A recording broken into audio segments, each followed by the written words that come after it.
Chapter 985. Shocking Star Moon Kingdom. This is... Aqua Rose was astonished when she took a closer look at the old parchment's information on the screen. A city building order. This item was far more valuable than any captured town. Yet, while super guilds were investing time and effort into capturing towns, Xueqi had procured a city building order. Aqua Rose rubbed her eyes. She was sure that they were playing tricks on her. What was a Star Moon Kingdom city building order? That was proof that one had the rights to construct a player city in Star Moon Kingdom. Currently, player towns in God's domain generally accommodated 30 to 50,000 people. However, none of the guilds that had captured various towns allowed had built houses in their towns. They had all built hotels. This way, the towns would accommodate more mobile players, which would, in turn, generate more income. Aside from guild members, players had practically no options to become permanent residents. Even so, a player town could only handle a limited amount of traffic. Take Stone Forest Town for example. Stone Forest Town was very close to the Stone Claw Mountains. Because most of God's Domain's players had already reached level 30, the town's traffic grew with each passing day, giving it an even livelier atmosphere than White River City. In the end, Zero Wing had no choice but to limit the amount of time each player could reside in Stone Forest Town's hotels.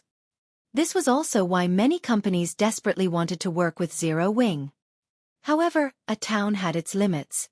Not only was the area around Stone Forest Town small, but the local environment also posed a huge problem. It was not suitable for players seeking entertainment, which greatly limited the benefits a real-world company could reap from setting up a virtual shop. A city, on the other hand, was many times larger than a town. Generally, a town could house over 200,000 resident players, not including mobile players. If they chose an appropriate location, they could easily attract many entertainment seekers, who disliked adventuring and fighting, to live in the city. You've seen the city building order for yourself. Companies that cooperate with Zero Wing will be given priority when purchasing a large plot of land in the city. As for the 1 billion credits, that is only a deposit. However, before you let them in on this secret, find companies that truly intend to cooperate. Moreover, they must sign a confidentiality agreement. I don't want news of this to leak, attracting everyone's attention, Xueqi explained. In truth, he did not want to sell any of the city's lands because of how much more valuable they would become in the future. If he nurtured his city to have a population in the millions, he could drown Zero Wing in money each day with the profits from renting the city's lands. Unfortunately, he had no avenues to earn so much money in such a short time. I understand.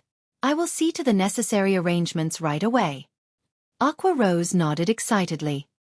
Currently, the value of Stone Forest Town's lands could rival those with high potential in major cities. However, if they chose a strategic location to set up their city, the city's lands would easily surpass Stone Forest Town's by several, or even over 10 times. If she advertised this news, many corporations would be eager to work with them. How many days do you need to get this done? Xueqi asked. I'm in somewhat of a hurry for the money right now. Roughly 3 to 5 days. After all, most major companies would be hard-pressed to collect so much money on such short notice. After giving it some thought, Aqua Rose suggested, if you are in a rush for money, I can have my family pay for you first, or offer them a few more plots of land in the new city. I believe they will be more than willing. Although the new city had yet to be built, if a company could enter the city and construct its own virtual shop immediately, it would massively benefit the company's development in God's domain. After all, once the new city was complete, plenty of entertainment seekers were bound to visit the city. If a company could leave a deep impression on these players, more people would recognize them as they started shops in other cities. This would create brand awareness. All right. I await your good news, Xueqi said.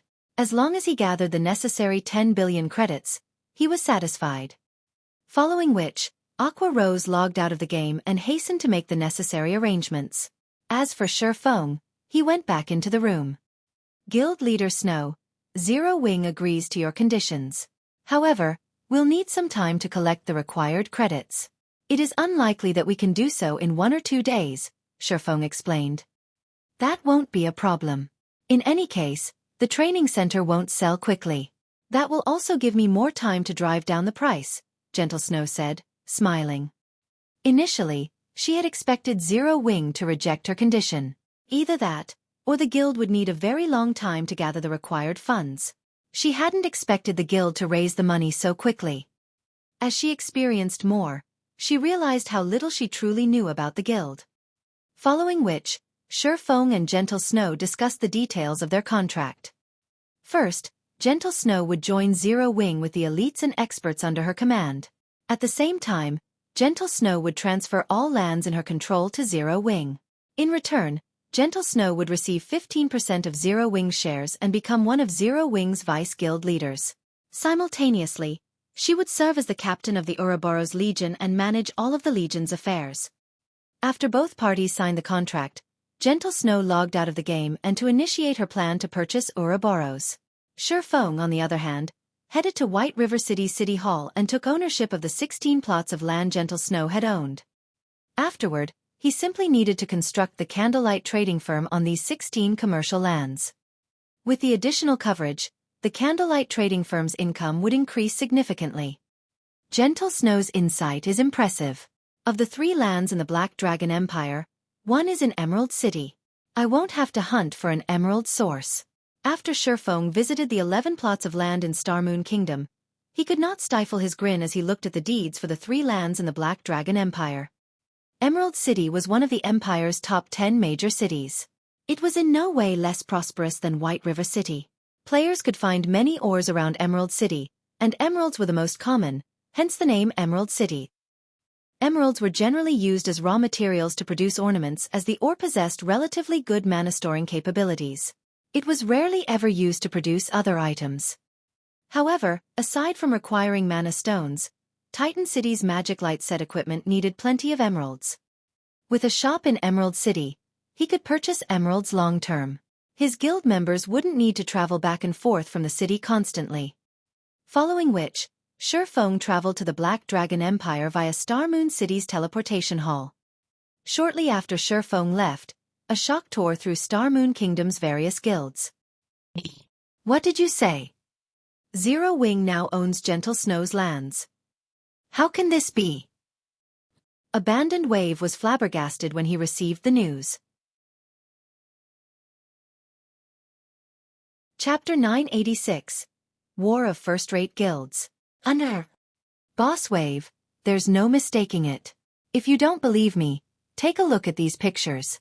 Our shops in these locations are now owned by the Candlelight trading firm, the bald middle-aged man reported as he displayed the pictures his subordinates had taken. Abandoned Wave's expression darkened as he looked through the images. Gentle Snow. Abandoned Wave slammed his palm on the wooden table. The impact shook the wine glass and bottle of Witch's Tear, nearly sending them to the ground. He had never imagined that, as soon as he forced Gentle Snow out of her position and killed her subordinates, the woman would counter with such a move. He hadn't even had a moment to enjoy his victory. In reality, Abandoned Wave wasn't the only person that Gentle Snow's actions had infuriated. The upper echelons from Starmoon Kingdom's various large guilds wore twisted expressions when they heard the news. What exactly is Gentle Snow trying to do? Has she lost her mind? She actually sold so many high-potential lands to Zero Wing. The various guilds loathed Gentle Snow's latest decision. They would rather pay double the price to purchase Gentle Snow's lands and let them rot in their hands than let them fall into the Candlelight trading firm's hands. These lands had originally housed Ouroboros's New Moon trading firm. Now, however, they housed the Candlelight trading firm. Although the storefronts were the cheapest variations, curious players had already crowded the shop's entrances, interested in the sudden change in purchasing items. It was very easy to transfer a shop's ownership to another player in God's domain. One simply needed to visit a city hall and follow the necessary procedures. If one didn't intend to modify the shop, only changing the name, they could immediately have NPCs do so free of charge. The Candlelight trading firm had always been known for its light stones and armor kits. The intermediate armor kits, in particular, usually sold out the instant they were restocked. If not for its low production volume, the Candlelight trading firm would have long since dominated Starmoon Kingdom's market. Even so, Candlelight had still become Starmoon Kingdom's #1 trading firm. Moreover, due to the Candlelight trading firm's lack of background, it had only purchased a limited number of high-potential lands, despite all of its efforts. As for major cities' golden lands, first, the trading firm could not afford them. After all, One golden land was worth around 3 or 4 high-potential lands in the same city. Unless Zero Wing intended to set up a particular city as its main headquarters or went on a spending spree, it would not purchase a city's golden lands. Second, Zero Wing's members did not have the required reputation to purchase golden lands in other cities. Therefore, the Candlelight trading firm's development in Star Moon Kingdom was limited. On the other hand, to avoid competition with the Candlelight trading firm, Gentle Snow's high-potential lands had been purchased in cities that lacked Candlelight's presence or were located far from Candlelight's shops. By selling these lands to Zero Wing, Gentle Snow had just compensated for the Candlelight trading firm's shortcomings. Moreover, the Candlelight trading firm had recently recruited a large number of lifestyle players. Once the trading firm nurtured these lifestyle players, it would be a disaster for their guilds, who were already limited to a small corner of the market. However, they could not do anything to oppress the Candlelight trading firm in Star Moon Kingdom. While Star Moon Kingdom's various large guilds tried to think of a solution to cope with the Candlelight trading firm's new strength, Xueqi had teleported to Emerald City from the Black Dragon Empire's imperial capital, Black Dragon City. As soon as Xueqi exited the teleportation hall, he found just as many players in Emerald City as there were in White River City. Only the players' levels and equipment was slightly inferior to those in his home city. Currently, due to the teleportation house, one could easily find level 37 or level 38 players roaming about White River City's streets. Prior to that, level 39 experts were as rare as a phoenix feather. Emerald City, however, was different. Xueqi rarely saw level 36 players roaming the streets, much less those who had reached level 37 or higher. However, unlike kingdoms, second- or first-tier cities with populations ranging in the tens of millions were designated to God's domains empires. It was easy to find many gaming workshops and guilds based in these cities. With Emerald City being one of the top 10 cities of the Black Dragon Empire, Xueqi saw members from no less than 10 different guilds going about their business. Such a sight was rare in Star Moon Kingdom. Generally, only 3 or 4 large guilds contested over its major cities. Emerald City, on the other hand, had more than 10, and even the weakest among them were second-rate guilds. As for first-rate guilds, Xueqi counted 3 from where he stood. Emerald City already had as many first-rate guilds as Star Moon Kingdom. I recall that the Undefeated Dynasty had been Emerald City's ruling guild in the past. Among the many first-rate guilds, Undefeated Dynasty was relatively tolerant. I shouldn't need to worry about any trouble if I set a shop up here. Xueqi secretly assessed the city's situation as he rode an advanced horse carriage. Based on what he could see, a large number of the guild players roaming the streets belonged to Fantasy Shrine and Undefeated Dynasty. The other first-rate guild was World Dominators, which Xueqi was familiar with. Ever since Zero Wing had become White River City's overlord, World Dominators had withdrawn from Star Moon Kingdom, shifting its focus to the Black Dragon Empire and other kingdoms. Mountain ranges surrounded Emerald City, and it produced rare ores and emeralds. It was considered a strategic city in the Black Dragon Empire. There were only so many guilds in the city right now because the Dragon Phoenix Pavilion paid little attention to them. After Xueqi alighted from the horse carriage, he saw over a dozen independent players leaving the New Moon trading firm. These players had very high levels, with the lowest among them being level 36 and the rest being level 37. In a large guild they would be elite members. As for their combat standards, at this stage of the game, it was very difficult for independent players who hadn't reached the Trial Tower's 5th floor to reach level 37. Moreover, these players were well equipped. Even the most inferior piece of equipment they wore was a level 35 secret silver rank. In the eyes of ordinary players, they would definitely be considered experts. Damn it, to think that intermediate regeneration potions and intermediate mana recovery potions would sell out so quickly. If I had known that something like this would happen, I would have stockpiled. Now, I won't be able to earn a little bounty reward no matter how much I try. There's nothing we can do. Who would have expected Fantasy Shrine and Undefeated Dynasty to start a war against each other in Emerald City? They are even placing bounties on each other's members. Really though, what is up with these guilds? Why did they suddenly declare war on each other? Haven't they tolerated each other pretty well until now? Based on some insider information I obtained, it seems that the two guilds have discovered a town above a mithril vein. If the town is captured, players can mine the vein freely. A mithril vein. Won't they be rich if they capture the town? I know, right? However, The NPCs guarding that town are extraordinary. Capturing the town will be very difficult. If one guild ambushes the other, the latter's efforts will go to waste. That's why both sides are trying to chase each other out of Emerald City. Large guild members sure have it easy. While independent players like us are exhausting ourselves just to find ordinary ores, they get to mine mithril ore in the safety of a town. As these players spoke of the mithril vein, they nearly drooled. Although mithril ore was not particularly valuable, it was frequently used to forge weapons and equipment. Generally, selling the mithril ore one had was very easy. If they could harvest a steady supply of the ore, they could earn more money than they could imagine. A mithril vein? Xueqi's lips curled into a smile as he watched the departing independent players. Chapter 987.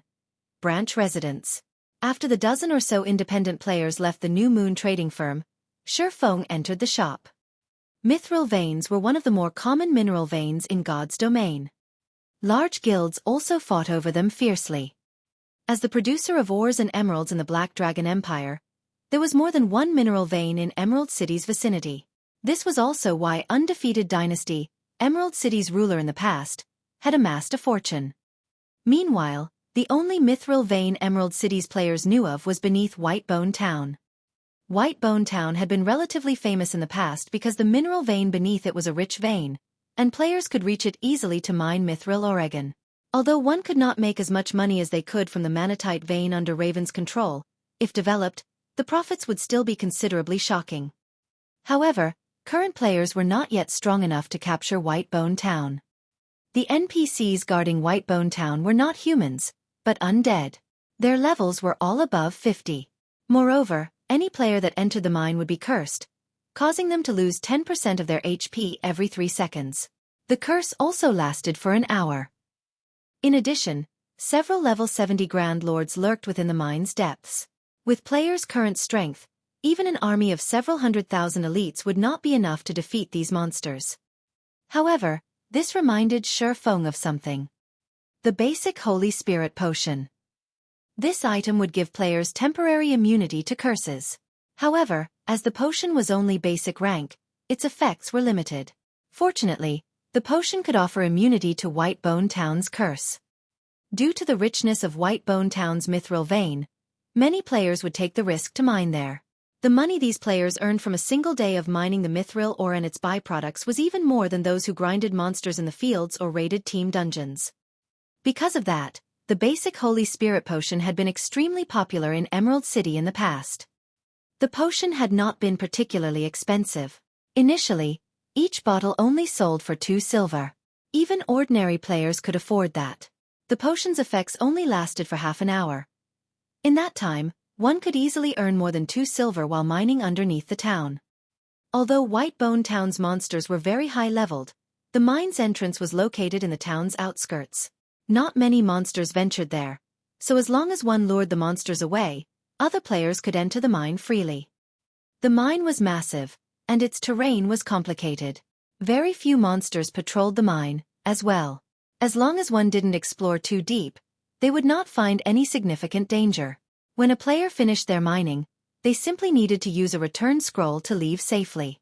Hence, many players had taken the risk to mine there.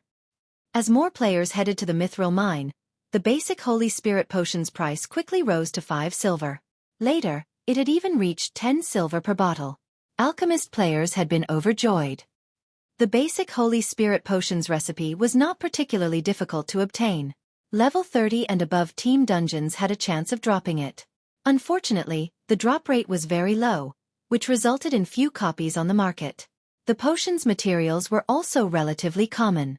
Crafting the potion's main requirement was a Holy Spirit flower, which was considered a rare herb. Making the potion didn't even cost 1 silver.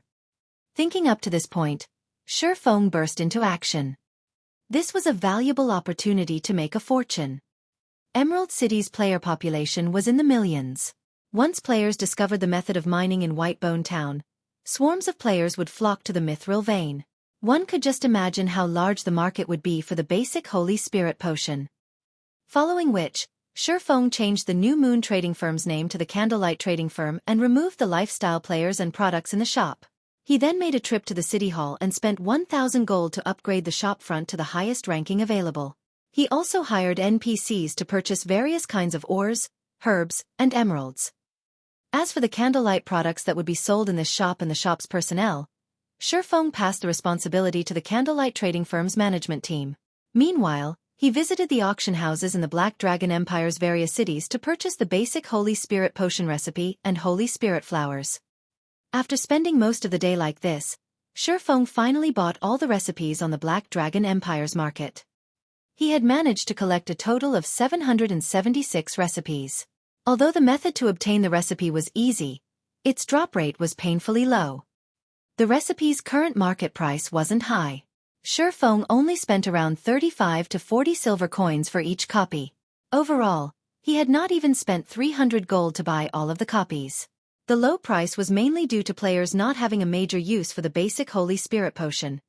It simply wasn't one of Alchemist's hot items.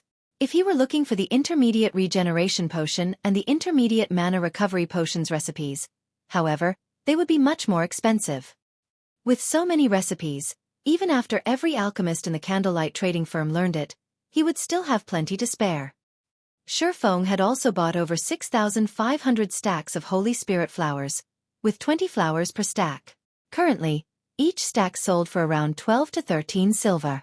In total, Xueqi had spent over 800 gold on the Holy Spirit flowers. For a while, I'll have candlelight purchase Holy Spirit flowers. Xueqi was mostly satisfied with how many Holy Spirit flowers he had procured. At the end of the day, the Holy Spirit flower was a rare herb. Rather than sell it, most guilds usually opted to store the flowers in their guild warehouses. Only independent players sold the herb, thus the limited supply on the market. If he turned these 6,500 plus stacks of Holy Spirit flower into basic Holy Spirit potions, he would have enough to last Emerald City's players for quite some time. As long as the candlelight trading firm's acquisition of Holy Spirit flowers could keep up with the potion's demand, Emerald City would become a stable source of income for the trading firm for a relatively long time. Xueqi had also spent 3,000 gold to construct an advanced guild hall in Lakeheart City.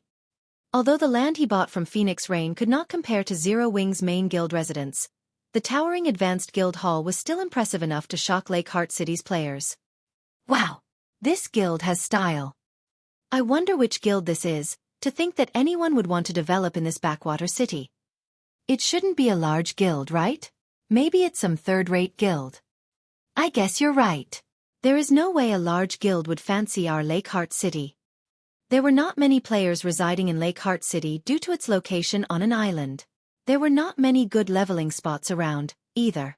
The city's current population was slightly over 100,000. No first-rate guild would waste their efforts on a desolate city like this. As a result, only a second-rate guild ruled over Lakeheart City. Moreover, its main headquarters wasn't located in the city. Rather, it was based in a major city with a player population of over 500,000. Furthermore, the guild residences in Lakeheart City. They were a far cry from Zero Wing's magnificent advanced guild hall. Ha! Wait a minute. Look at the emblem on that guild flag. Doesn't that look like Zero Wing's six-winged emblem?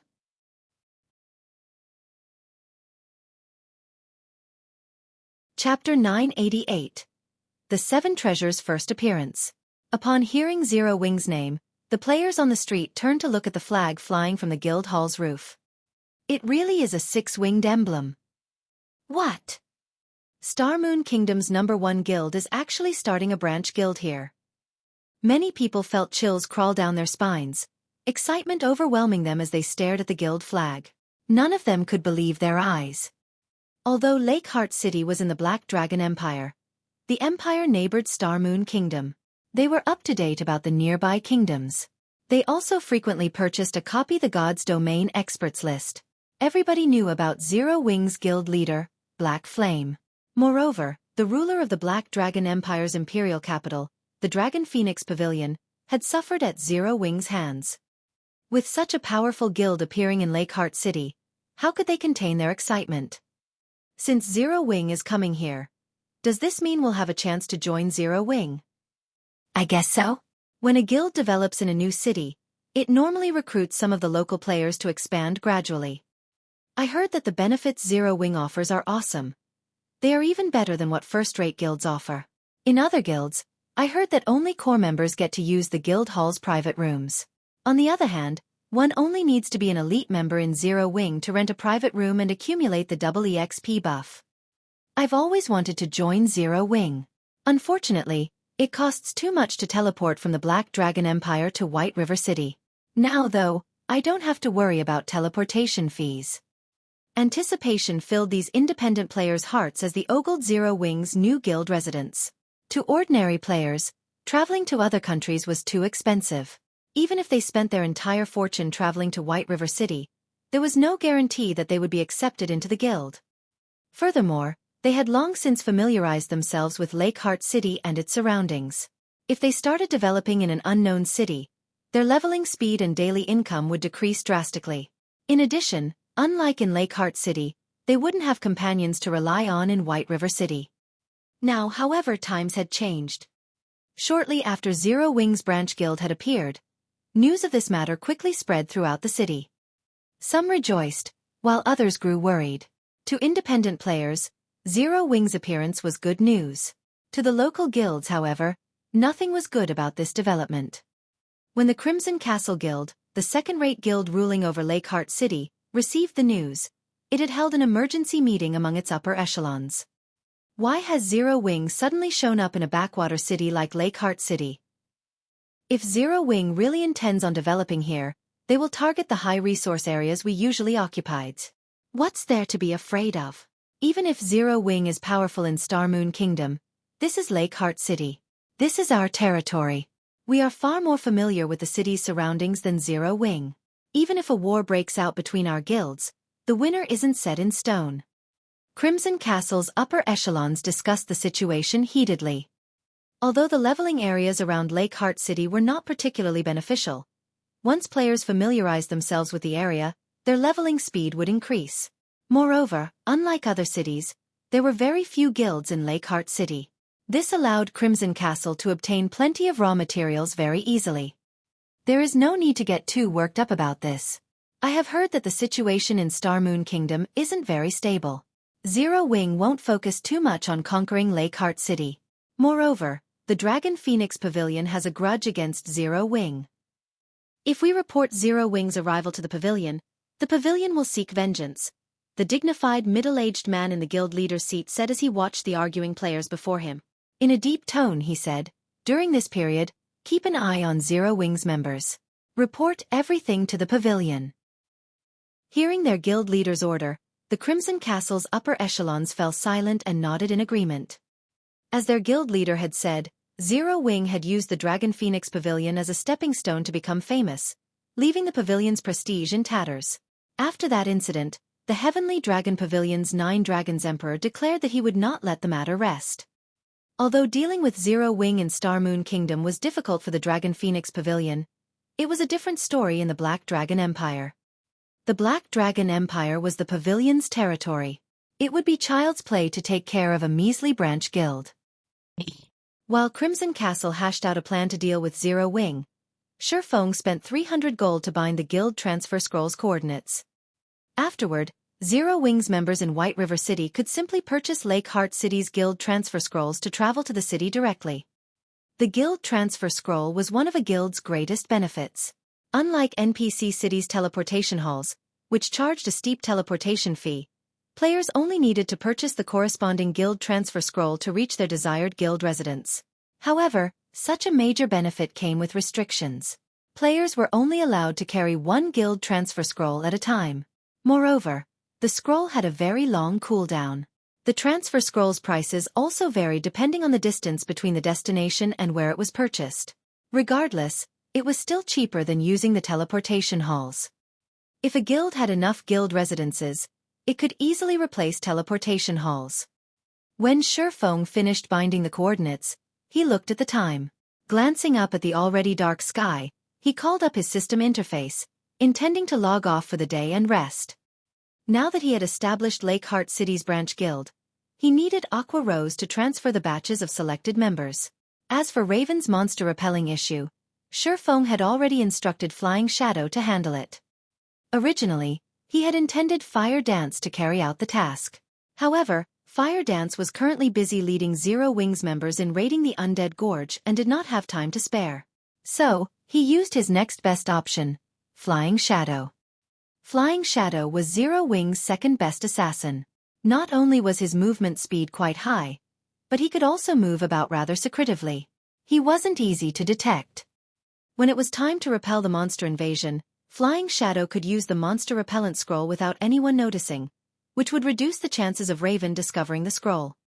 Although the monster repellent scroll was very rare and few people knew about it, seeing as Quiet Melody, the Sacred Temple's vice temple master, had purchased so many in Blackwing City, Xueqi deemed it wise to use the scrolls discreetly, hiding the scroll's function. In any case, Zero Wing only needed to repel the invasions. It was not obligated to reveal its means of doing so. After clicking the logout button, while Xueqi waited on the logout timer, he habitually used the Golden Stigmata's detect skill. The quest to find the 7 treasures was truly sinister. With God's domain being so massive, how was he supposed to locate them? Fortunately, he had been given a very long time limit to complete the quest. Hence, Xueqi routinely used the detect skill once a day. If not for the skill's one-day cooldown, his search for the 7 treasures would have proceeded much faster. After using the detect skill, Xueqi heard the sound of a system notification. System, the Golden Stigmata has detected the 7 treasures' energy waves. Do you wish to track the energy waves? Why would the 7 treasures be here? Xueqi instantly tensed. He had never imagined that he would come across the 7 treasures' energy waves in Lakeheart City.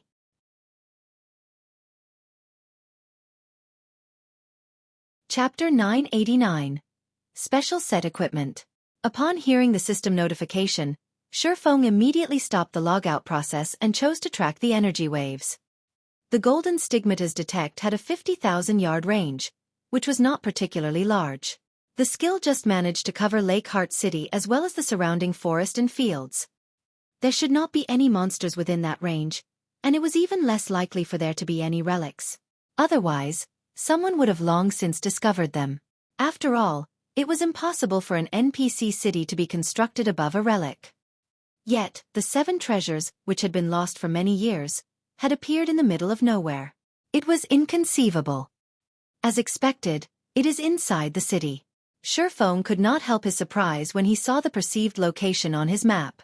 This should be in the Nobles District. Although Xueqi knew that the 7 treasures could be anywhere, who could have thought that he would find the legendary 7 treasures in Lakeheart City's Nobles District? If the War God's Temple knew that the 7 treasures were in the Black Dragon Empire, they would have turned the empire over in their search, not to mention the insignificant Lakeheart City. After checking the general location, Xueqi summoned the demonic flame tiger and charged towards the Nobles District.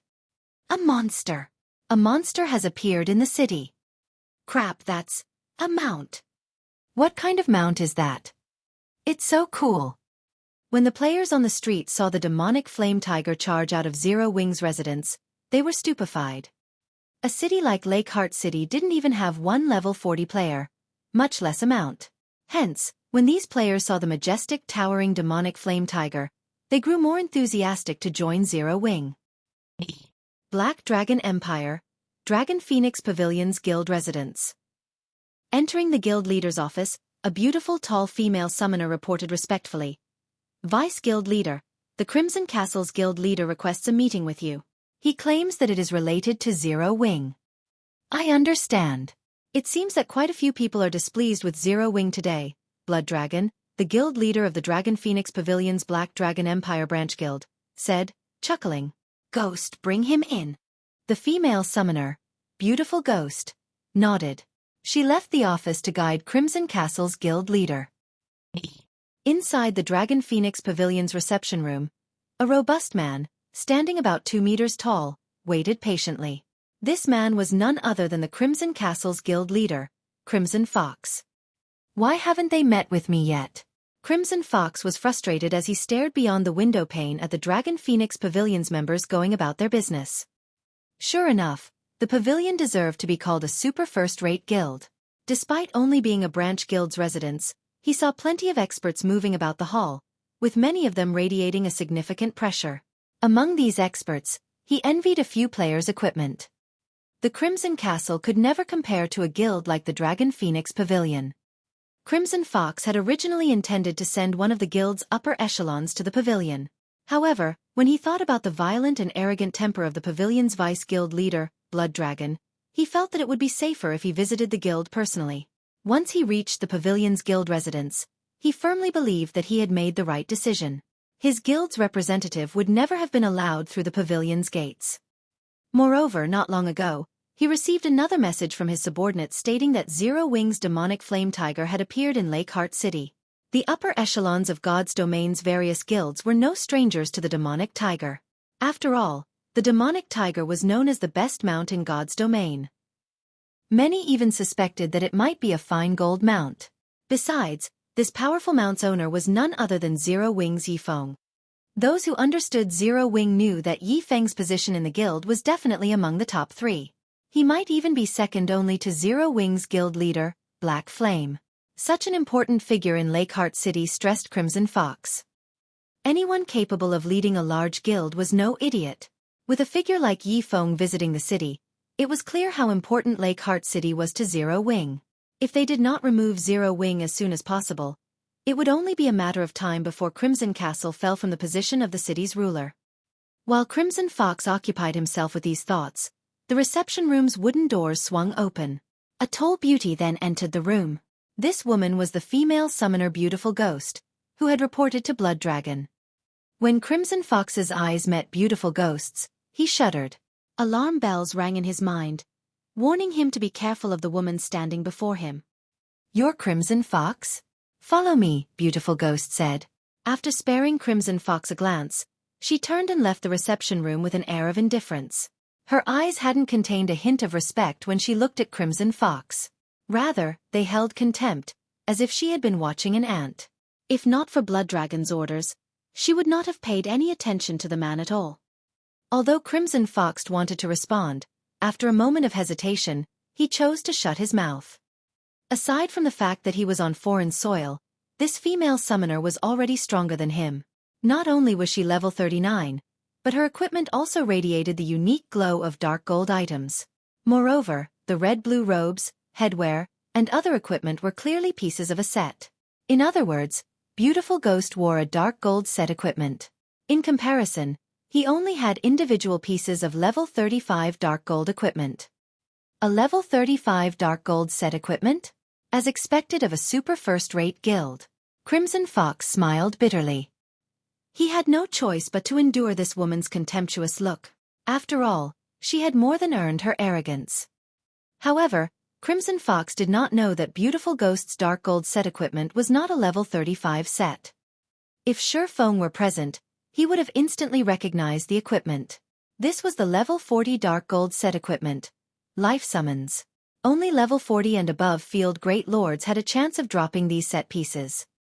Initially, only level 40 summoners could equip the life summon set. However, this equipment was somewhat special.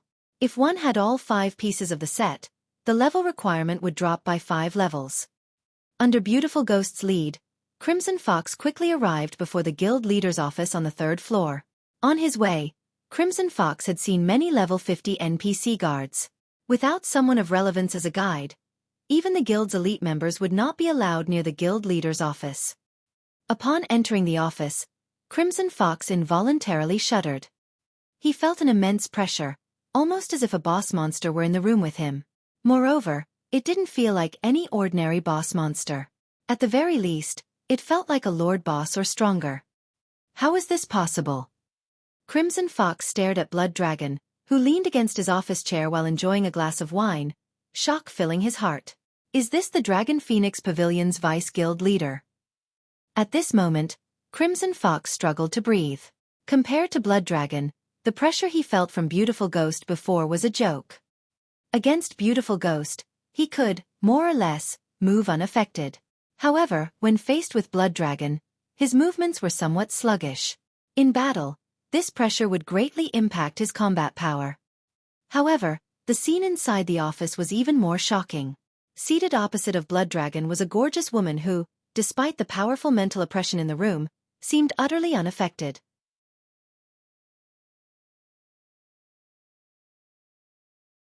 Chapter 990. Empire's Overlord. Who is she?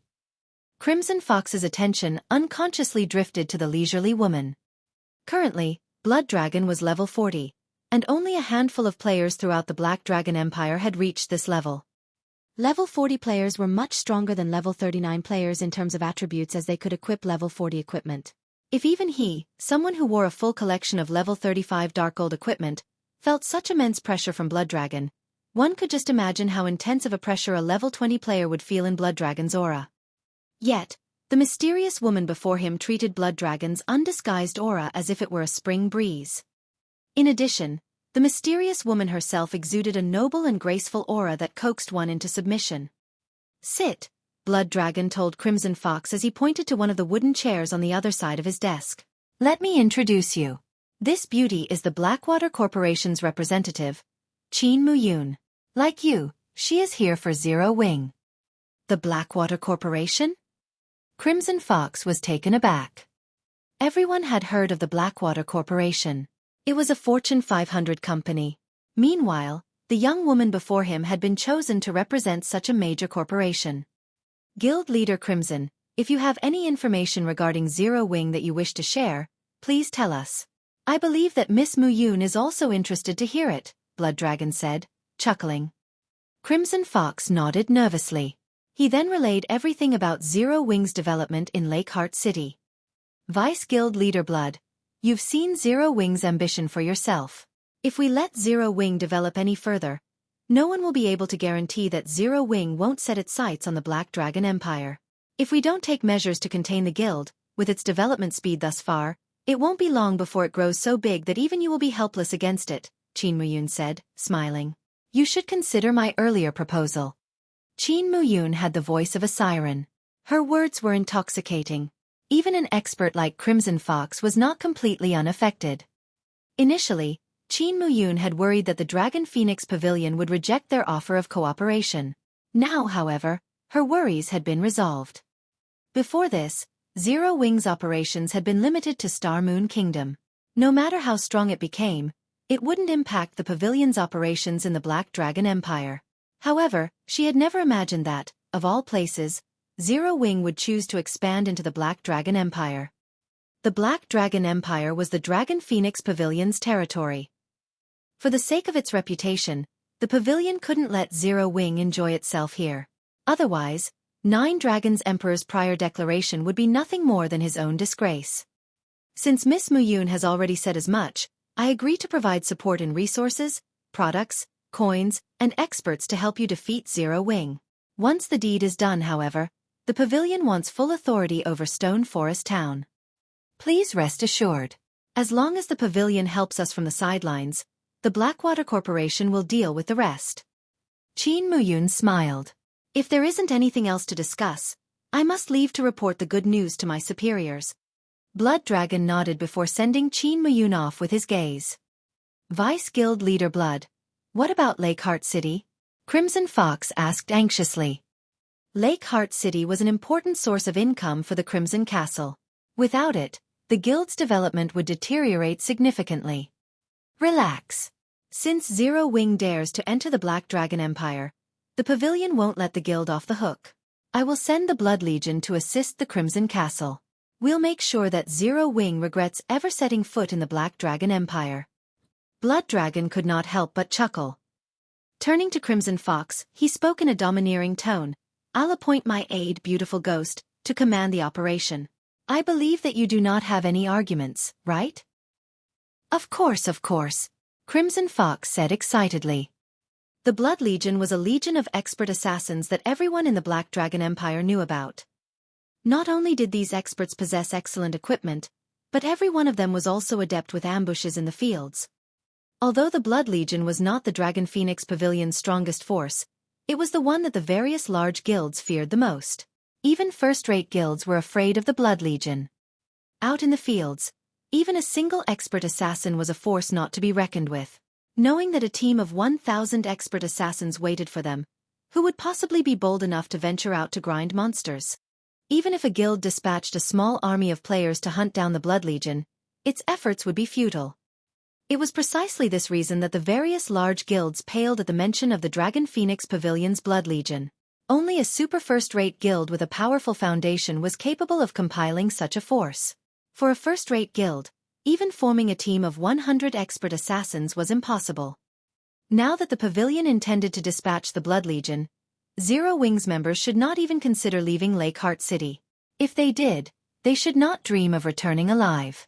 If this persisted, Zero Wing would not survive in Lakeheart City. Eventually, it would be forced to withdraw. "I'll leave the rest to you," Blood Dragon told Beautiful Ghost.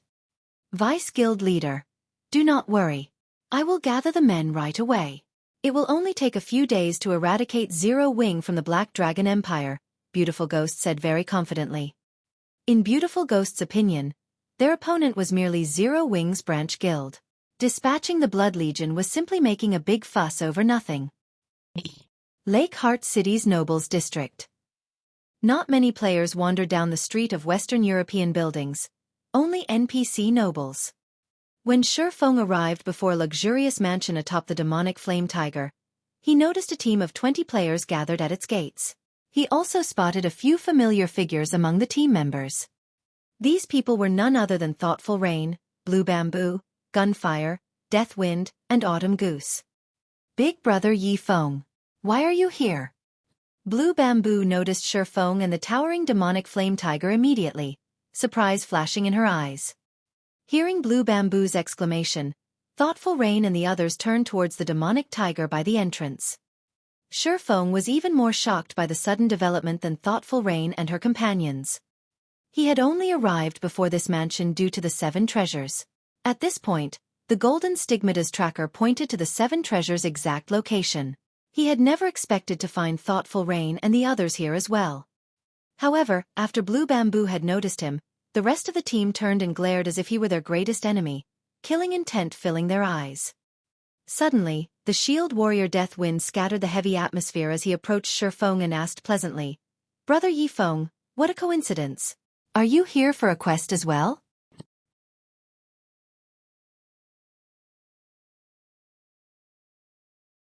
Chapter 991. Cost of Contempt. An Acquaintance. When everyone in the team saw Deathwind greet Xueqi, their gazes softened slightly. Even so, they remained very cautious with him. Currently, Xueqi wore his black cloak, so they could not see his information. However, the fact that he rode a mount showed that he was extraordinarily strong. Otherwise, he wouldn't have reached level 40 so quickly. They wouldn't mind a weak acquaintance. However, Xueqi's strength was precisely the reason that they remained wary. "Autumn, you guys know him?" a robust man asked Autumn Goose, who stood beside him. This robust man, weathered appearance spoke of years of life's vicissitudes. A suit of silvery gray knight's armor protected his body, and he carried a tower shield that was nearly as tall as he was. At his waist, he carried a luxurious golden knight's sword. Furthermore, he had already reached level 40. MHM. He's one of Zero Wing's elders. He is incredibly strong. It was thanks to him that we had completed our previous quest. Autumn Goose nodded to the robust man's question. She did not try to hide anything as the man beside her was none other than the commander of the Wind God's Spear, Fallen Wind. "If we can convince Yi Feng to help us, we'll have a much higher chance of completing this quest." Hearing Autumn Goose's words, Fallen Wind could not help but re-examine Xueqi. Although Autumn Goose seemed approachable on the surface, she was arrogant to the bone. In her eyes, very few people were worth Autumn Goose's recognition. "Autumn, aren't you giving him a bit too much credit? Isn't he just some expert a large guild nurtured? How strong could he possibly be? If we take him with us, he'll probably only hold us back," a frosty youth in brown leather armor said dismissively. Aside from Wind God Spear's brilliant battle records and the multiple confrontations they have had with several large guilds, their several new experts were already many times stronger than first-rate guilds' pampered experts. As for the members here today, they were the creme de la creme of the Wind God Spear. Every Wind God Spear member here was a top-class expert with a list of illustrious achievements. How could someone like Xueqi possibly compare to them? To further his point, the youth had never seen Xueqi's name on God's Domain's experts list. Disregarding the cold youth's words, Autumn Goose looked directly at Fallen Wind and said, "Commander, I believe that Big Brother Deathwind will also support my point. At Autumn Goose's strong recommendation of Xueqi, Thoughtful Rain's beautiful eyes sparkled with anticipation. Although she did not understand why, whenever she was with Xueqi, she felt indescribably safe. She didn't even feel like this when she traveled with someone as powerful as Fallen Wind. This is interesting. Fallen Wind could not help but watch the cloaked Xueqi, curiosity flashing in his eyes. Naturally, there was no need to mention Xueqi's level. However, the swordsman's combat standards were unknown. Generally, one could judge a person's strength based on the aura they radiated. The stronger a person was, the stronger their aura was. Such a phenomenon was due to the confidence they gained from experiencing countless battles. Yet, even after observing Xueqi for a long moment, Fallen Wind could not sense any aura that hinted at Xueqi's strength. As to whether or not Xueqi concealed his aura, this was unlikely.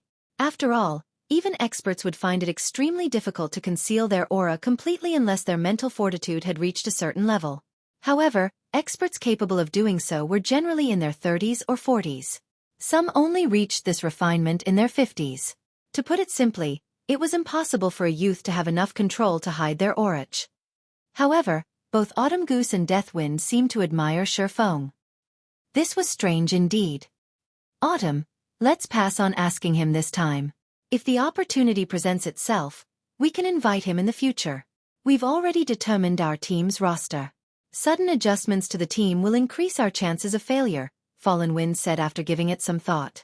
We cannot afford to fail this quest. If we complete this quest, the Wind God's Spear's strength will climb to a new level. The Wind God's Spear won't have to shuffle around in the Dark Knight Empire's shadows anymore. Instead, the Empire's large guilds will have to hide like rats. I understand, Autumn Goose dejectedly replied. She understood Fallen Wind's sentiment. They had invested a lot of effort into this quest. Now that they had reached the final phase and were prepared, they would be taking unnecessary risks if they replaced one of the team members. Our commander knows best. If we allow a half-assed expert into the team, I'll constantly have to worry about him dragging me to the grave, the cold youth said, nodding. When Thoughtful Rain and Blue Bamboo heard Fallen Wind reject Autumn Goose's proposal and Ordinary Blades, the cold youth, ridicule, they were annoyed. However, as they were members of Zero Wing, they did not find it appropriate to intervene in Wind God Spear's internal matters. Yet, Ordinary Blade's disrespect of Xueqi made them somewhat angry. Commander Fallen, I apologize, but Blue and I won't be participating in this operation. After all, this is the Wind God Spear's affair. It wouldn't be proper for us to take part, Thoughtful Rain announced. They had simply tagged along for this quest due to Fallen Wind's invitation and their friendship with Autumn Goose and the others. Now that Zero Wing's elder had been belittled, how could they, members of Zero Wing, remain on the team? Ordinary, apologized to Miss Rain and Miss Blue. Fallen Wind growled as he glared at the frosty youth. How could he not understand the meaning behind Thoughtful Rain's words? The sudden development stupefied Ordinary Blade. He was simply trying to make himself look good before Thoughtful Rain and Blue Bamboo. How had things ended up this way? What was going on here? Miss Rain and Miss Blue are members of Zero Wing. Fallen Wind softly reminded the boy. This was the first time Ordinary Blade had met Thoughtful Rain and Blue Bamboo. In addition, as the two women were participating in the quest as individuals, they had not worn their guild emblems. Hence, Ordinary Blade had not realized that the duo was from Zero Wing. Miss Rain, I misspoke. Please forgive me. Ordinary Blade quickly apologized after realizing his blunder. He very much felt like digging a hole and jumping in. Seeing Ordinary Blade's distress, Autumn Goose, who was familiar with the youth, could not help but giggle. In the Wind God's Spear, Ordinary Blade was famous for his indifference. However, when the youth had met Thoughtful Rain for the first time, his eyes had nearly fallen from their sockets. It was obvious that the youth was interested in Thoughtful Rain. Unfortunately, his attempt to impress her had backfired magnificently. This time, even their commander couldn't save him. She and Thoughtful Rain were as close as sisters.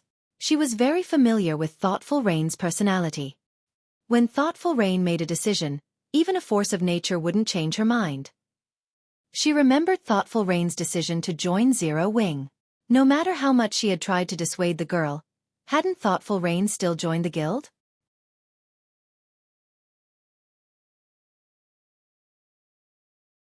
Chapter 992. Legendary Difficulty.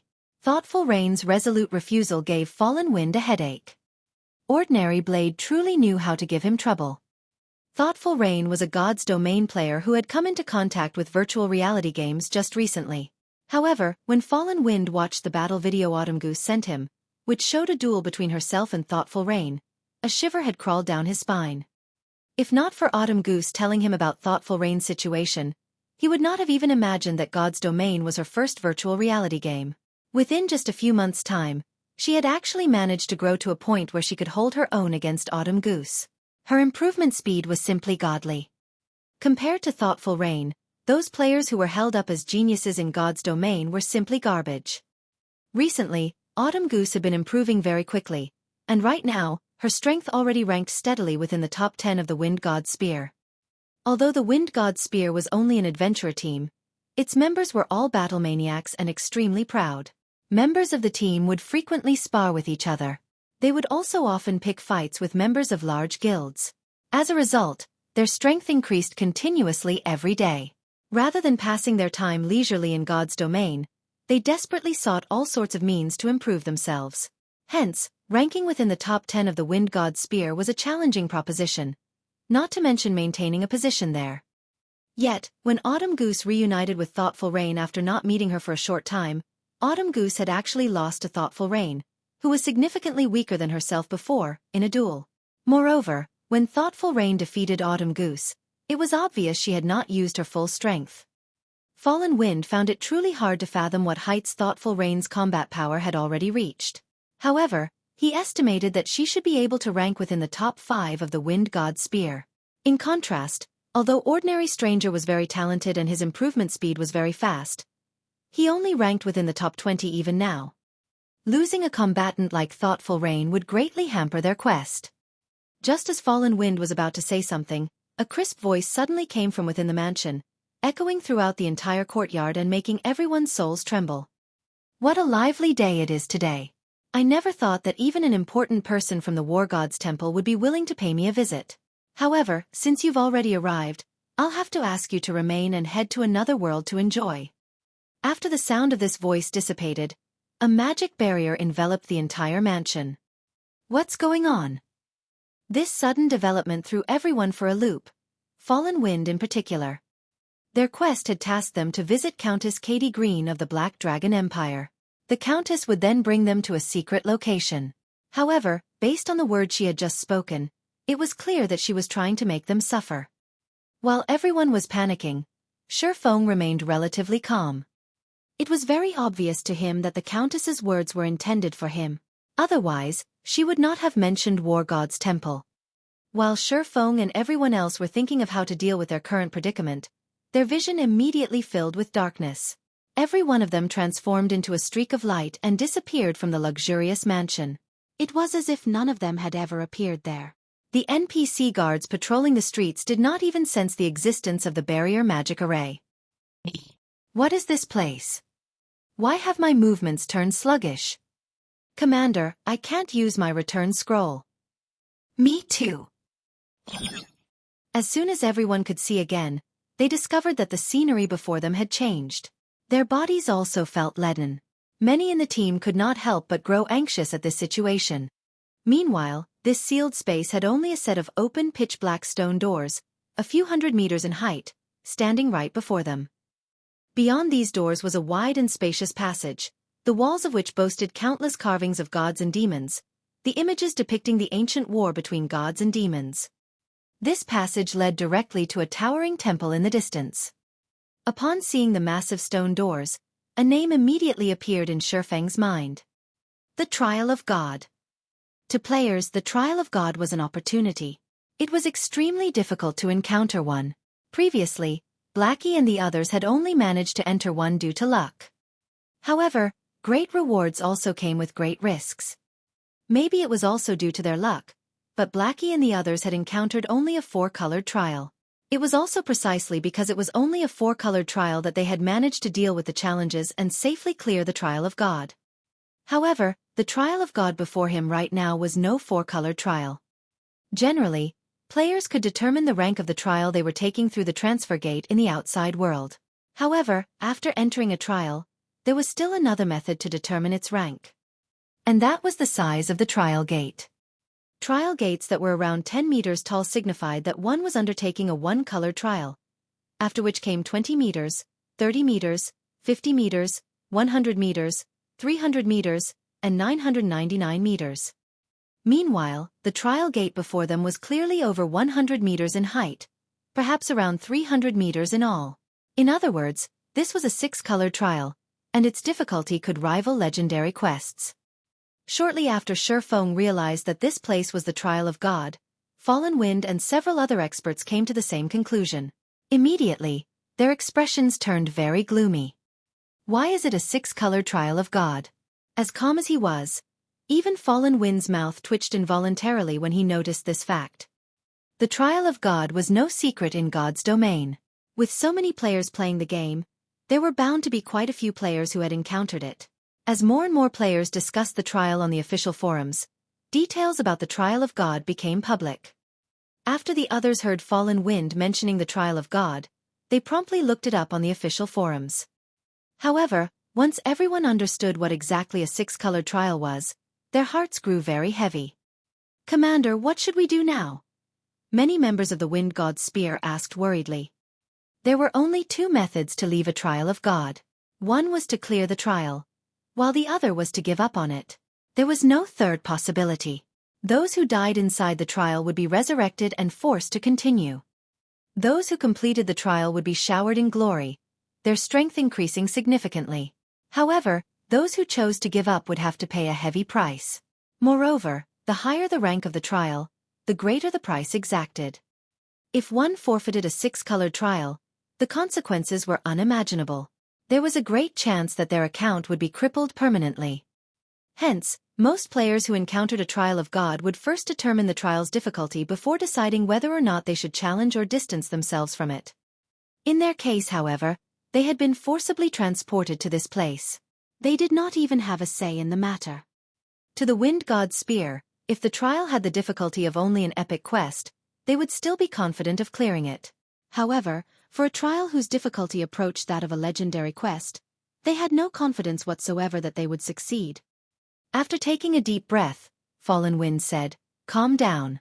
Since we've already entered the trial of God, what we need to do now is think of a solution to clear it. We don't have any other choice." As soon as Fallen Wind finished speaking, numerous silver-armored knights with glowing red eyes started emerging from the walls of the passage. In the blink of an eye, the entire passage was packed full of knights, every one of them charging towards Xueqi's ground. Undead Fanatic, Dark Creature, Elite. Level 50 HP 200, 000/200 000. This scene caused everyone's scalps to go numb. Form a defensive formation. Xueqi shouted hurriedly. At this time, everyone finally reacted. Currently, everyone no longer considered whether they could succeed or not. Instead, they wondered how long they could survive. When the tide of undead fanatics reached the team, the MTs at the front felt greatly pressured. Despite these undead fanatics being elite rank only, they possessed great strength. Not only was every one of their attacks capable of pushing the MTs back, but it also caused nearly -1000 damage even when blocked. With multiple undead fanatics attacking at the same time, the MTs lost HP by the thousands. The healers standing at the rear simply couldn't keep up. Although everyone from the Wind God's Spear was doing their best to retaliate, their attacks inflicting several thousand damage to the undead fanatics, there were simply too many monsters. No matter how much they attacked, their efforts did not seem to be making a difference. When the team was close to succumbing, a streak of light suddenly cut across the monsters. A large number of undead fanatics in a cone-shaped area died instantly. Everyone was stupefied by this scene. At this time, everyone could not help but shift their gaze towards the cloaked Xueqi, the origin of this phenomenon.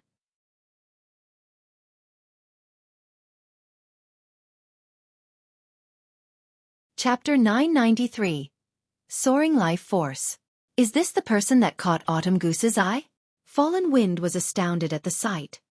He was a level 40 Guardian Knight as well as the lead MT of the team.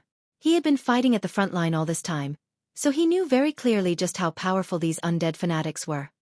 If there was just one of these elites, anyone on their team could easily solo it. Although the undead fanatics possessed great strength, far surpassing even that of their team's level 40 berserker, Autumn Goose, their attack speed and reaction speed were not particularly fast.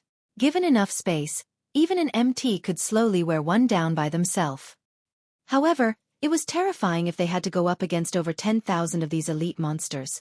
The tide of undead fanatics surrounding them gave them no room to maneuver whatsoever, so they had no choice but to clash directly against these elites.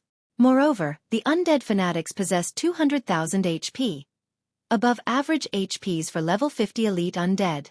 In addition, the inherent magic resistance of undead was very high.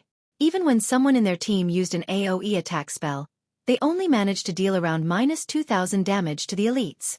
Even after multiple applications, they barely did any damage to the undead fanatics. It was only a matter of time before the team would get annihilated. Yet, with just a single swing of his sword, Xueqi had vaporized nearly 1,000 undead fanatics. Aside from Fallen Wind, everyone else in the team was stupefied by Xueqi's performance as well. Autumn, just how did you get acquainted with such a monster? A level 39 female cursemancer asked softly. I met him when I was doing a quest with Rain. Back then, just like you guys, we thought that guild experts were merely pampered players. When Autumn Goose recalled how she had the same thoughts that the members of the Wind God Spear had right now, she could not help but feel ashamed of herself. Hearing the conversation between the cursemancer and Autumn Goose, thoughtful Rain and Blue Bamboo felt a surge of pride overwhelm their earlier anger. I've said it before, right? Big Brother Yifeng is very powerful. Some time ago, Big Brother Yifeng managed to kill a level 50 field Great Lord with just me and Rain in the party. It is naturally not a problem for him to deal with these level 50 elite monsters right now, Blue Bamboo said proudly, puffing out her chest. Although they had relied mainly on Xueqi's 2 personal guards to defeat the level 50 Great Lord, Blue Bamboo considered the personal guards part of Xueqi's strength. After all, she had never seen anyone else with the ability to recruit such powerful personal guards. What? He managed to solo a level 50 field Great Lord with just you 2 magical classes. That's impossible, right? Previously, even after our Wind God Spear had gathered a team of 100 players, we managed to defeat a level 40 field Great Lord only after utilizing many rare tools. Everyone from the Wind God Spear was shocked by Blue Bamboo's revelation. The feat of killing a level 50 Great Lord was much more amazing than directly wiping out hundreds of undead fanatics. After entering God's domain, they had fought against plenty of monsters. Hence, they knew full well just how frightening a level 50 field Great Lord could be. Current players simply had no chance of contending against such a boss. Level 50 was a major milestone. Players could begin challenging their Tier 2 class change at this level and greatly improve their attributes. Their skills could reach Tier 2 as well. Overall, upon reaching level 50, players could receive a tremendous boost to their combat power. Hence, the system had made it so that level 50 monsters were stronger than level 49 monsters by a large margin. This gap was also the reason why even a berserker expert like Autumn Goose was no match for the level 50 undead fanatics in terms of strength. Immediately, everyone looked at Xueqi with astonishment. Meanwhile, when Ordinary Blade, who previously still felt contempt toward Xueqi, noticed thoughtful Rain constantly looking at Xueqi, jealousy sprouted in his heart. Just you wait. I will definitely surpass you one day, Ordinary Blade swore to himself. He had only been in contact with God's domain for a short time. His strength was still rising rapidly. Besides, he had recently managed to apprentice himself to a martial arts master in the real world. Said master had even acknowledged him as a martial arts genius. With the virtual environment of God's domain practically the same as the real world, he refused to believe he would fail to surpass Xueqi in the future. We can't always stay on the defense. I'll open a path for us. Melee classes, protect the magical classes from the sides and follow me, Xueqi said hurriedly when he noticed that undead fanatics were still pouring out from the walls of the distant passage. Magical classes, don't bother attacking. Try to use movement speed reduction and imprisonment skills as much as possible. After Xueqi was done speaking, he cast Firestorm ahead of him. A towering inferno promptly devoured everything. Although the undead fanatics possessed high magic resistance, Xueqi's killing ray doubled his damage towards dark creatures. As a result, by the time Firestorm's duration ended, none of the undead fanatics caught within the range of the flames remained alive. Unfortunately, as this place was the trial of God, regardless of how many monsters players killed here, they would not receive any EXP. Similarly, the monsters here also did not drop any loot. The only thing players could gain from fighting against the monsters here was skill proficiency. Generally, players would receive rewards only after they cleared a stage. Xueqi, however, got an additional benefit from killing these undead fanatics. Previously, when he used Lightning Blade to kill the undead fanatics, he discovered that Icarus's heart had absorbed plenty of life force. After he had used the Holy Grail to evolve Icarus's heart, the necklace no longer required him to kill bosses to upgrade it. Instead, he only needed to kill players and absorb their life force. The only downside was the amount of life force required. Currently, he needed 5,000 units of life force to upgrade the necklace to epic rank. Although Xueqi had killed plenty of players after evolving Icarus's heart, he had also used the necklace's skill numerous times, particularly when he was opening treasure chests and killing bosses. Each use cost him 100 units of life force. He had practically used up all of what he had collected. Hence, he had never been able to upgrade Icarus's heart to epic rank during this time. However, for every 2 or 3 undead fanatics he killed, Icarus's heart's accumulated life force actually increased by 1. After just 2 attacks, Xueqi had gained over 800 units of life force. The rate at which he was gathering life force right now was much faster than when he was killing players. Following which, Xueqi activated both Defensive Blade and Thunder God's Descent. He then started brandishing his swords, executing Sword's Orbit as he slaughtered his way forward. The undead fanatics might have had an advantage in strength over Xueqi's team members, but the same could not be said for Xueqi himself. When comparing strength attributes, Xueqi, who possessed a fragmented legendary item and multiple epic weapons and equipment, only needed a single attack to send the undead fanatics flying. In terms of speed, he was many times faster than the elite monsters. Before the monsters could even touch him, his swords would have already struck their weak points, repelling them. Xueqi was like a meat grinder when he went up against the endless undead fanatics. His swords madly devoured the elite monsters charging at him. With no exception, all undead fanatics within 15 yards of Xueqi would have their HPs reduced at a speed visible to the naked eye. In the blink of an eye, numerous undead fanatics had their 200,000 HPs depleted completely. Following which, Icarus's heart's accumulated life force rapidly increased. In just a few moments, the counter had crossed the 1,000-unit threshold. Autumn, is he really a player? The members of the Wind God's Spear following behind Xueqi gulped involuntarily. They could not bring themselves to believe what they were seeing.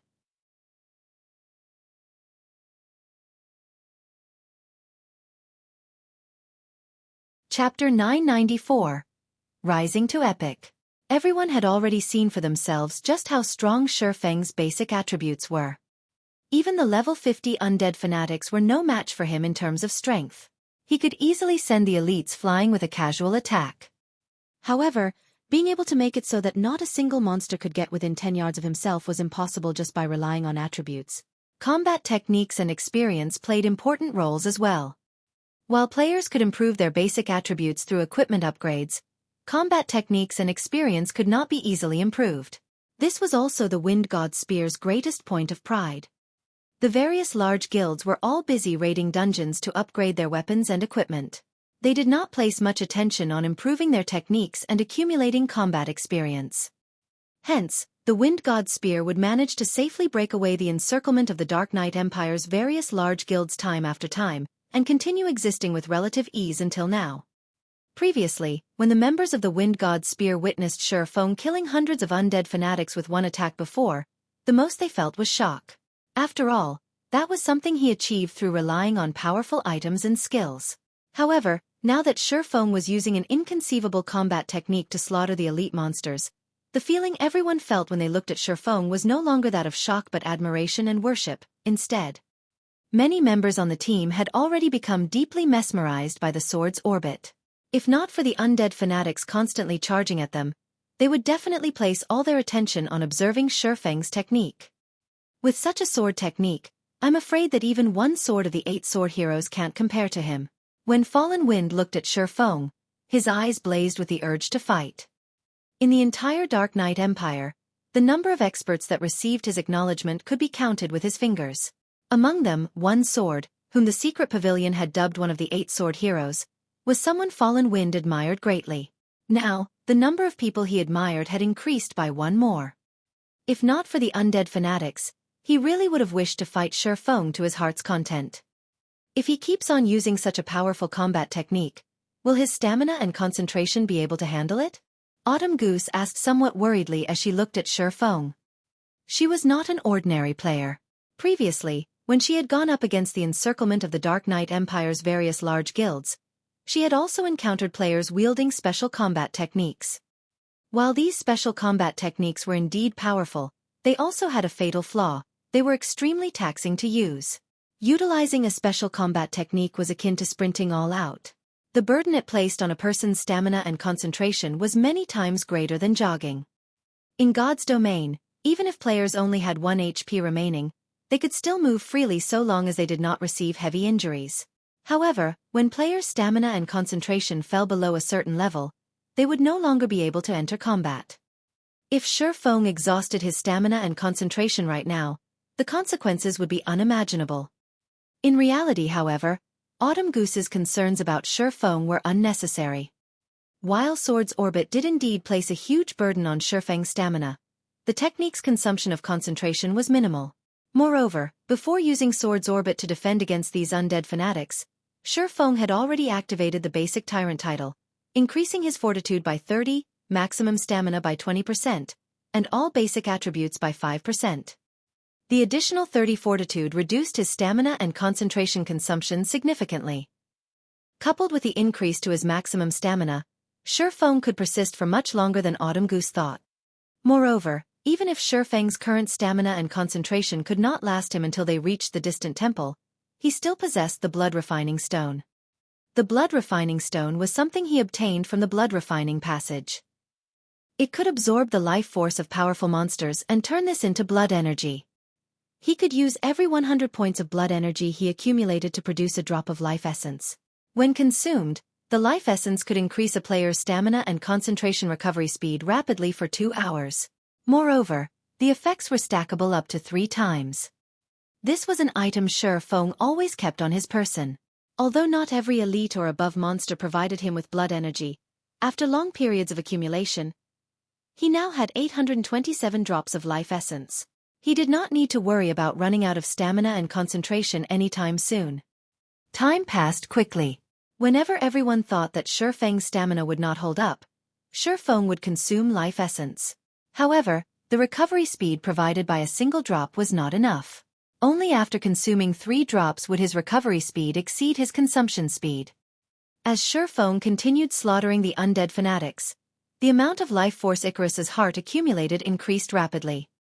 2,000 points. 3,000 points. 4,000 points. By the time the team arrived before the dazzling Golden Temple, Xueqi had long since accumulated 5,000 units of life force. Without hesitation, Xueqi upgraded Icarus's heart. Icarus's heart, necklace, epic rank, equipment requirement. All attributes 120 level 40, level 100, currently level 44. All attributes plus 44 luck plus 18. Additional skill 1, Divine Providence. Temporarily increases player's luck by 50 points for 30 seconds. Cooldown, 30 minutes luck, duration, and cooldown can be increased, prolonged, and reduced by sacrificing life force. Maximum of 200 points of life force allowed to be sacrificed at a single time. Additional skill 2, God's Blessing.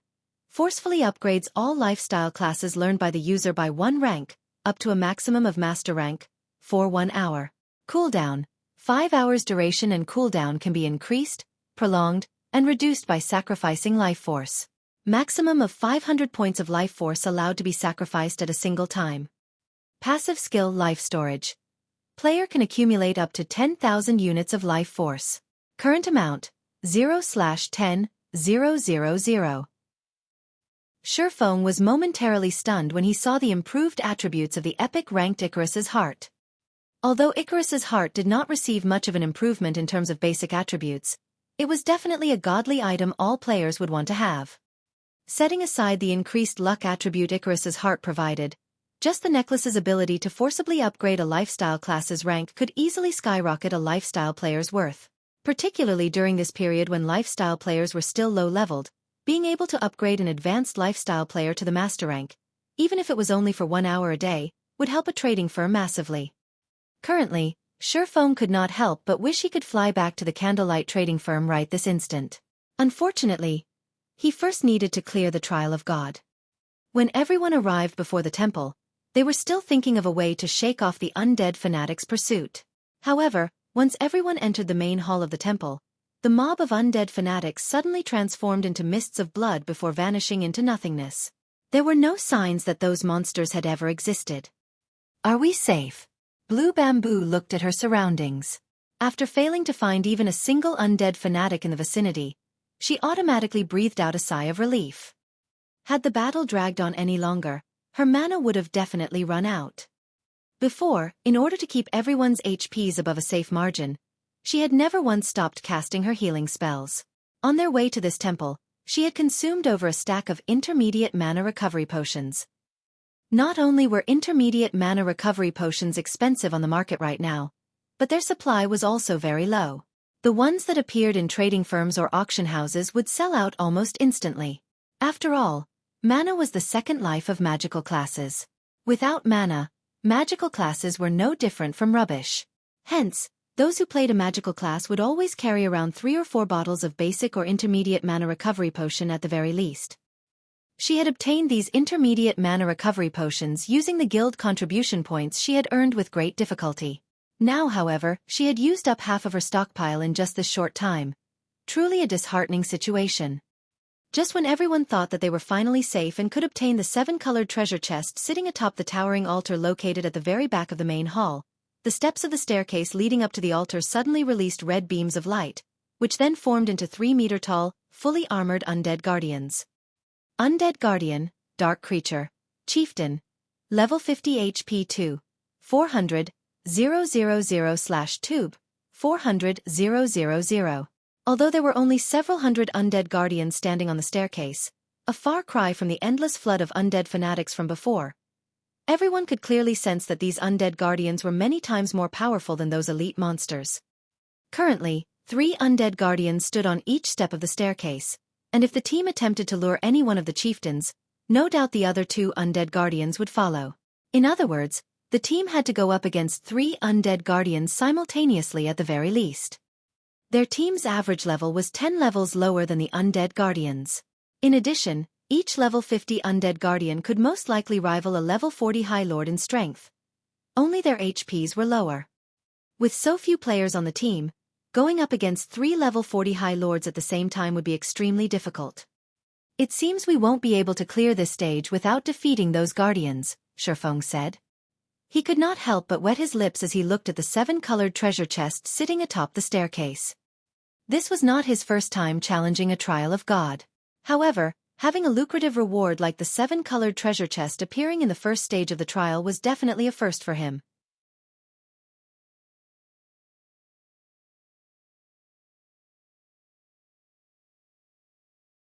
Chapter 995. Guardian. Commander, these undead guardians are too close to each other. Even if we lure them over, we'll have to fight a minimum of 3 at a time, Deathwind said, frowning. While he might be able to hold his ground against a level 40 High Lord for a short time, he couldn't handle 3. He would be lucky if he did not die instantly. Meanwhile, their team only had 2 MTs. Himself and the team's leader, Fallen Wind. However, even an expert like Fallen Wind couldn't hold off 2 undead guardians simultaneously. Starfish, can you handle kiting one? Fallen Wind asked as he turned to a lean, muscular ranger. The ranger class possessed high movement speed. In addition, the class had quite a few control skills. Rangers were perfect for kiting monsters. Starfish happened to be one of the top-ranking rangers in Wind God's Spear. If Starfish could lure one guardian away from the team, the MTs could handle the rest. If control skills work on these monsters, it should be doable, Starfish said after observing the hall. He had plenty of space to run, so kiting the undead guardian shouldn't be a problem for him. I don't think control skills are effective against them. None of our control skills worked on the undead fanatics. Only the elementalist's ice walls slowed them down. The stronger undead guardians should have the same settings as the undead fanatics, Autumn Goose said. The other team members agreed with Autumn Goose's deduction. Generally, unless a control skill were very high-tiered, it would have no effect on boss-level monsters. We don't have another choice. Use a Tier 2 summoning scroll then, Fallen Wind said, gritting his teeth. He had thoroughly prepared to tackle this quest. The Tier 2 summoning scroll was one of his trump cards. Unfortunately, Tier 2 summoning scrolls were rare, and he had only brought 4 with them. Suddenly, Xueqi offered a suggestion. No need. I can handle one of them. However, we will need to prioritize killing mine. Are you sure? That's a level 50 chieftain we're talking about, Fallen Wind questioned. As high as Xueqi's basic attributes were, they should not be higher than a level 50 chieftains. Moreover, a swordsman was not an MT. The class's impact resistance and damage reduction were far weaker than the tank classes. I can handle it, Xueqi said, shrugging. Commander, leave it to Brother Yi Feng. While he might be a swordsman, he is even more capable as a tank than I am, the shield warrior Deathwind piped in. During one of their last meetings, he had watched Xueqi tank a level 44 Lord-ranked ice cheetah. A lot of time had passed since that day. Xueqi's equipment had definitely improved during this period. He should have no problems tanking a level 50 chieftain. All right, I'll have to trouble you with it then, Fallen Wind said. After hearing Deathwind's confidence and witnessing Xueqi's shocking performance earlier, Fallen Wind could not help but believe in Xueqi. Once everyone knew their responsibilities, the team began to move. To start things off, the Ranger Starfish stretched his bow into a full moon and fired 3 arrows at the undead guardians patrolling the staircase's first layer. Not only did his arrows hit all 3 undead guardians, but the arrows also struck the 3 chieftains when they were furthest from the second level. As a result, the attacks had not attracted the second level's guardians. The instant the arrows struck the 3 undead guardians, a damage of around -500 points appeared above each of their heads. Their defense was frighteningly high. Aside from the high defense, these chieftains were also very fast. When they moved, they were as swift as cheetahs. If not for Fallen Wind using Justice Roar in time, pulling the 3 undead guardians aggro, Starfish would not have been able to escape. As the 3 undead guardians turned towards Fallen Wind, Deathwind used charge from another side. The shield warrior then slammed his sword into the nearest undead guardian. Under! Pang! Under! The sharp sound of clashing metal echoed throughout the hall. The undead guardian had blocked Deathwind's slash with its great sword, not receiving a single point of damage. On the other hand, the impact forced Deathwind to retreat by 2 steps, and a damage of over -5,000 points appeared above his head. The shield warrior instantly lost a quarter of his HP. Everyone watching was appalled. Among the MTs in Wind God's Spear, Deathwind's equipment was only second to Fallen Wind's. He was also a level 40 MT, yet not only had the undead guardian discovered his sneak attack, but it also had more strength than any of them had expected. Its strength rivals a level 40 strength-based High Lord, and its reaction speed is incredibly high. Melee players, approach it with care. Don't try to fight it head-on. Fallen Wind hurriedly shouted. Understood. The melee players promptly answered, tensing. A level 40 strength-based High Lord could kill any class except for plate armor classes instantly. Not to mention a strength-based High Lord with such quick reactions. In their opinion, Deathwind had timed his attack perfectly, yet the Guardian had still blocked his blade. If they crossed weapons with the chieftain, they would lose far more than 5,000 HP. Just before the other 2 undead Guardians reached Fallen Wind, a streak of red light struck one of the chieftain's sides. -43,246. The terrifying critical damage rendered everyone speechless. Starfish's attacks had only dealt around -500 damage, yet this attack had inflicted over -40,000. Moreover, the impact had sent the undead guardian flying, its body slamming into the ground. Instinctively, everyone turned towards Xueqi, the source of the attack, mixed feelings filling their hearts as they looked at the swordsman. Under! Its magic resistance sure is high. Xueqi frowned at the undead guardian that he had hit. Others might not realize it, but the skill he had used was Flame God's Fury, a sure kill skill. In addition, His sacred sword doubled his damage against dark creatures, yet his attack, even after achieving a critical hit, had only inflicted over -40,000 damage. One could just imagine how high the undead guardian's defense and magic resistance were. Xueqi's terrifying damage instantly drew the undead guardian's aggro. Raising its great sword, the chieftain leaped into the air and landed before Xueqi. Suddenly, crimson flames burst from the undead guardian's originally silver greatsword as it swung the weapon at Xueqi in a horizontal arc. Tier 1 skill, Flaming Cross Slash. Crap! This monster actually knows a sure kill skill.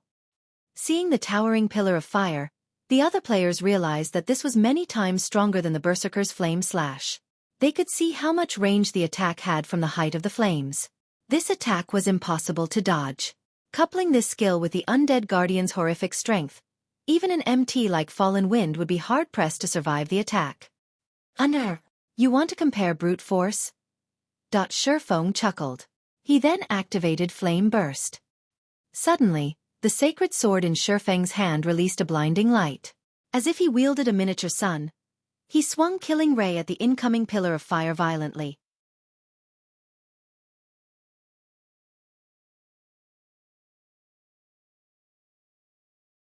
Chapter 996. New Guild. Dodge! Fallen Wind shouted when he saw the undead guardian's pillar of fire. The guardian's attributes were no laughing matter. Now that it used Flaming Cross Slash, it had an attack range of at least 30 to 40 yards. With such an attack range, the guardian's attacks could reach over half of the team's members. Even after casting Protection Blessing on himself, Fallen Wind doubted he could survive this attack. Even if he did, he would be very close to death. As for his team members, if they didn't have skills that granted invulnerability or damage immunity, they would not be able to survive the attack at all. We're doomed. Everyone felt the threat of death loom over them. Although they tried to dodge the undead guardian's Flaming Cross Slash, the chieftain's attack speed was simply too high. By the time they turned to run, the undead guardian had swung its pillar of fire horizontally. As the pillar was about to devour the team, Xueqi's sacred sword released a brilliant glow. Boom! The massive pillar stopped abruptly as it struck the ground, scorching the earth black and gouging a 2-meter-deep trench. Overall, however, the pillar of fire hadn't damaged the team. Only Xueqi had been thrown like a cannonball due to the impact. He crashed into one of the temple's support pillars before he slid to the ground. The other players gaped at this scene. Despite receiving the undead giant's terrifying attack, Xueqi had only lost around 2,000 HP. When Deathwind had received one of the undead guardian's attacks, the shield warrior had lost over 5,000 HP, yet despite receiving a far more powerful skill, Xueqi had only suffered minuscule damage. Although most of the players hadn't seen exactly what had happened, Fallen Wind had. As the undead guardian's attack had descended, Xueqi struck at the chieftain's greatsword, sliding the blades along each other and altering the weapon's trajectory slightly. In doing so, he forced the chieftain's skill to an abrupt end. Not only had he managed to save half of the team from instant annihilation, but he had also reduced the impact on himself significantly. However, this feat was easier said than done. The undead guardian had immense strength and top-class attack speed and reaction speed. Finding the perfect location to strike against such a powerful monster's attack was harder than threading a needle. Xueqi's counterattack had been far from risky. Had he deviated in the slightest, he would have failed to save his team members and paid for his mistake with his life. While Fallen Wind was confident in achieving a similar feat, he wouldn't have been able to do so as easily as Xueqi. So, that is the rumored flowing water realm? After seeing Xueqi's powerful deflection technique, a flash of inspiration struck Fallen Wind. Xueqi's attack had also blown away the roadblock that had hindered his progress. When Xueqi had executed Sword's Orbit, Fallen Wind could only tell how powerful Xueqi's combat technique was. He could not understand the technique's underlying principles. However, the technique Xueqi used to counter the undead giant's attack had fully displayed the properties of the flowing water realm, which helped Fallen Wind finally understand why he had been stuck in the refinement realm all this time. Reaching the refinement realm required precise control of one's body. The flowing water realm, on the other hand, required precise control over the opponent's body. Until now, Fallen Wind had focused too much on his own body, so he hadn't truly observed his opponents and understood them. However, after seeing Xueqi effortlessly deflect the undead giant's sword, He finally understood that he didn't have to spend so much energy on his own movements. Rather, he needed to put that energy and focus into his opponents. Although this situation had only changed his views slightly, Fallen Wind's aura began to change rapidly. Unlike his previous battle-ready state, his aura relaxed, contained. "Commander, be careful." Autumn Goose shouted a warning as she noticed Fallen Wind slipping into a daze. There was still an undead guardian looming before Fallen Wind. If the Guardian Knight did not deal with the chieftain properly, it was very likely to kill him. Just as the undead guardian before Fallen Wind swung its great sword, the Guardian Knight lifted his massive tower shield. Pang! The descending great sword slid across the shield smoothly before smashing into the ground. Although the blade had scored a deep trench in the ground, Fallen Wind had only been forced back a step, a damage of over -2,000 points appearing above his head. The impact had only taken 1/10 of his HP. "Commander! Did you?" Autumn Goose's jaw dropped in shock. She couldn't believe her eyes. Although it wasn't as refined, Fallen Wind had used almost the same defense technique that Xueqi had employed. Seeing Xueqi easily handle his undead guardian in the distance, Fallen Wind bitterly commented, "Sure enough, it's difficult. However, the flowing water realm really is something. It's no wonder why I couldn't defeat one sword. This is the most I can handle for now. I'll have to adapt to this new sensation." Now, he could barely estimate the undead guardian's attack trajectory to defect it. Even so, it made his fight against the chieftain a lot easier. Fallen Wind's sudden rise in strength alleviated the healer's burden slightly. They could now shift more focus to keeping Deathwind alive. Meanwhile, the rest of the team launched their attacks against Xueqi's guardian. As the seconds ticked by, the undead guardian's HP decreased. 70%, 60%, 50%. No matter how much the undead guardian retaliated, Xueqi neutralized one of its attacks after another. Finally, after a pained shriek, the undead guardian, which had 2,400,000 HP, exploded into a blood mist and vanished from the large temple. The players released sighs of relief. After the undead guardian disappeared, Icarus's heart absorbed a large amount of life force, climbing from 0 accumulated units up to 30. Although we won't find any loot or gain any EXP here, this is a good place to collect life force. Xueqi was somewhat surprised when he saw his stored life force.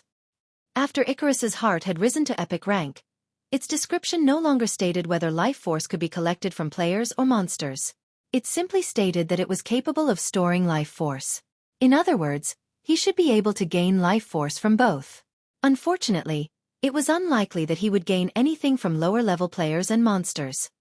Learning that the undead guardians would provide so much life force, it would be a waste if he did not take advantage of the situation to farm them properly. Following which, Xueqi rejoined the battle and dealt with the remaining undead guardians gradually. Unknowingly, 2 days passed outside the trial. The team finally defeated all of the undead guardians and arrived at the top of the staircase. "We're finally here." Xueqi breathed a deep sigh of relief. Contrary to expectations, the temple's undead guardians could respawn. A few new ones would appear every once in a while. The team had fought day and night, afraid that they wouldn't keep up with the chieftain's respawn rate. Only after 2 days did they finally reach the top of the staircase.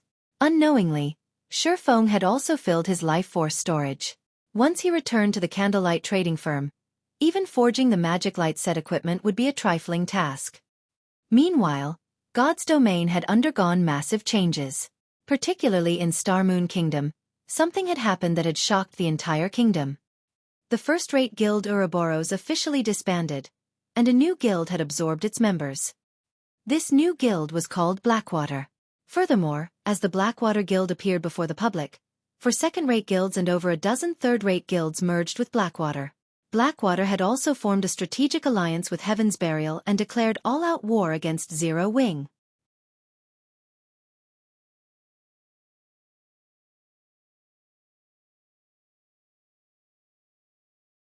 Chapter 997. Cast Steel Armor Kit. The alliance between Blackwater and Heaven's Burial had a huge impact on Star Moon Kingdom's players. Originally, Heaven's Burial's influence in Star Moon City rivaled that of the Star Alliance. Now that it had joined hands with Blackwater, who had annexed Ouroboros, it took control of Star Moon City. Even the Star Alliance would not dare to challenge Blackwater and Heaven's Burial. Almost all of the high-resource maps within the Star Moon City region had fallen under the two guilds' control. If anyone unaffiliated to these guilds trespassed in these maps, regardless of whether they were there for monsters, field bosses, or herbs and ores, they would run the risk of falling prey to these guilds' players, dying upon discovery. As a result, the other guilds now struggled to survive in Star Moon City. UP dated by novel full. Com to independent players though, nothing much had changed. To begin with, they never visited high-resource areas as these maps always belonged to some guild.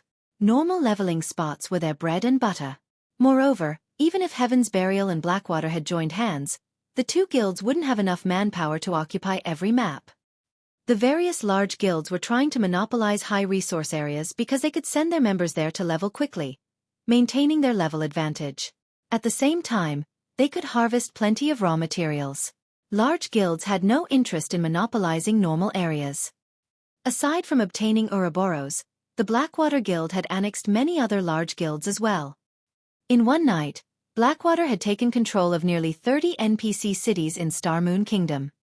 When Aqua Rose notified Xueqi of the news, he too had been surprised. He had never expected the Blackwater Corporation would actually be this swift and decisive. Moreover, it had annexed so many guilds without self-imploding. The corporation's guild could still function in an orderly manner. In fact, it had already begun to recruit new members in the various NPC cities. Usually, a guild needed to spend quite some time to stabilize its rule after taking over an ordinary NPC city before it could begin its recruitment. Even Zero Wing was no exception. The fact that the Blackwater Corporation had achieved such a feat showed just how frightening its foundation was. This sudden development gave Aqua Rose a massive headache. Just when Zero Wing had earned its title as Star Moon Kingdom's #1 guild and was about to expand, in came a giant like the Blackwater Corporation. Blackwater even publicly declared war on Zero Wing, stating that it would not rest until only one of their guilds remained. Sadly, this was only the beginning. Their guild members were dying like flies in the fields. As Blackwater grew stronger, field battles between Zero Wing and Blackwater's members occurred more frequently. This would definitely affect their guild members' leveling speed. However, Blackwater's actions had not particularly surprised Xueqi. In the past, despite the Blackwater Corporation joining God's domain so late in the game and with only half of the strength it had during its peak, it had nurtured its guild to become a super guild. The main reason for its success was its powerful foundation. It also had an advantage that other corporations lacked. Now that the Blackwater Corporation had joined God's domain at its peak, this performance was no surprise. While Xueqi rested at the top of the staircase, Aqua Rose contacted him again. Guild leader, a short while ago, Blackwater's Blackwater Trading Firm and Heaven's Burial's Heavenly Trading Firm have begun to drop their prices. They have also introduced two new, highly competitive products. One is the cast steel armor kit, and the other is the mana mixture. Although they aren't selling these items in high quantities at the moment, many of Candlelight's customers have begun to turn to the two trading firms for products. Aqua Rose reported worriedly. Should we lower our prices as well? After all, we have more advanced lifestyle players than these two firms combined. Our production cost is slightly lower than theirs. Within these 2 short days, the Blackwater Corporation had rendered Aqua Rose speechless. Every move the corporation made disregarded cost. Blackwater was simply using overwhelming force to deal with Zero Wing. Now, it had begun to move on the Candlelight trading firm. If Zero Wing lost this revenue source, it would only be a matter of time before it fell to the Blackwater Corporation.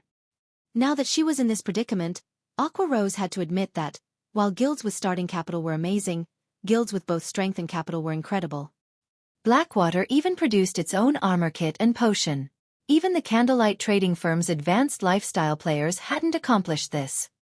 The cast steel armor kit was much stronger than the basic strengthened armor kit. Each cast steel armor kit increased defense by 180 points. It could already rival the intermediate mana armor kit. As for basic attributes, it increased roughly the same amount as the basic strengthened armor kit. However, the basic strengthening armor kit could not replicate one aspect of the cast steel armor kit. Damage reduction. With each kit that players bound to their armor, they could reduce the damage they received by 1%. As players could bind a maximum of 3 kits, one could gain a maximum of 3% damage reduction. Although 3% did not seem like much, the kits would perform magnificently against bosses. An MT's ordinarily passive skill only provided 5% damage reduction. Unfortunately, such passive damage reduction skills were extremely rare and precious. These skill books easily sold for 10 gold or more. However, even at that price, these skills were hard to find. Guilds and workshops normally kept these for their own use. After all, unlike weapons and equipment, skills would never be outdated. Many skills were still useful after players reached level 200. Unless, of course, players found a stronger replacement. However, doing so was easier said than done. As for the mana mixture, it was invaluable to magical class players. When consumed, the mana mixture increased a player's maximum mana capacity by 10% for 2 hours. While the potion did not possess a cooldown, its effects would not stack. Mana was magical class's second life source. The importance of being able to raise one's mana capacity by 10% went without saying. Healers in particular would increase their healing abilities by 10% with a 10% mana boost. They could last longer in dungeons.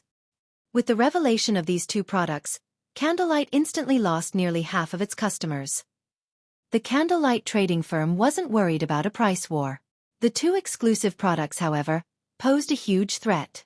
In addition, with the Blackwater trading firm and the Heavenly trading firm working with each other, their shops covered far more ground than Candlelight. With this, the increase in their market share would be even more frightening. Do you know their prices? Xueqi asked casually. These two items had also appeared in God's domain in the past. However, they hadn't appeared this soon. Heaven's Burial had relied on these items as trump cards to take control of Star Moon Kingdom. In this life, Xueqi hadn't expected Heaven's Burial create these items so soon. Currently, they're selling each cast steel armor kit at 1 gold, 50 silver, while one bottle of mana mixture costs 12 silver. Moreover, as they created these items personally, they can produce as many designs and recipes as they want. As more people learn these designs and recipes, their production volume will increase, Aqua Rose said. They're selling them so cheaply? Xueqi's curiosity grew. He clearly remembered that these two items had sold for a considerably high price in the past. Heaven's Burial hadn't been so consumer-friendly.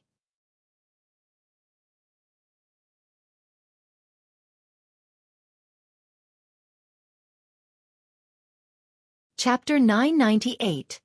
Confidence. Cheap. A hint of doubt flashed in Aqua Rose's eyes. Although players could earn more money now, their daily expenditures were increasing just as fast as was their reliance on various tools when grinding monsters. After all, nobody wanted to die, wasting several days of effort in the fields. Ordinary players would have to save for quite some time before they could afford a bottle of mana mixture. The cast steel armor kits, which cost 1 gold and 50 silver, were simply a luxury item. Only fairly powerful teams, independent experts, or those who bought coins with credits could afford the kit. What is their sales volume? Xueqi simply chuckled at Aqua Rose's confusion, not bothering to explain. Both the mana mixture and the cast steel armor kits were considerably good items at this stage of the game. They were also player creations, so they could be mass-produced. However, how could such valuable items not have drawbacks? If one pointed out these items' greatest drawback, it would have to be the items' required crafting materials. There were also the low production success rates to consider. In the past, although Heaven's Burial had opened the market using the cast steel armor kits and mana mixtures, due to the items' low production volume, the guild hadn't been able to dominate Star Moon Kingdom's market completely. Based on Xueqi's understanding, both items required rare materials. With the few materials available in Star Moon Kingdom, it was impossible to produce large quantities of these items. In addition, based on the rumors of the past, it seemed that even advanced forgers only had a 20% success rate with a cast steel armor kit. The mana mixture's production success rate was roughly the same. To outsiders, a 20% success rate might seem high, but the lifestyle players involved in producing the items knew how low the success rate really was. With a 20% success rate, they would only have a chance of succeeding once out of 10 tries. Most of the time, they failed to produce anything at all. With lifestyle players' current standards, Blackwater and Heaven's Burial wouldn't even come close to covering the production costs if they sold the cast steel armor kits and mana mixtures at such a low price.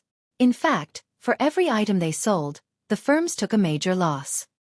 I've already sent people to investigate. Currently, they're selling roughly 10 cast steel armor kits in minor cities, while there are roughly 30 to 40 kits available in each major city.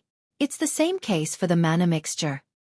Aqua Rose gave Xueqi a rundown of the situation after glancing through the investigation reports she had received. Based on these numbers, it was obvious that these two items were not easy to produce. Either that or the guilds had very few people who could produce them. Since they want a price war, we'll play along.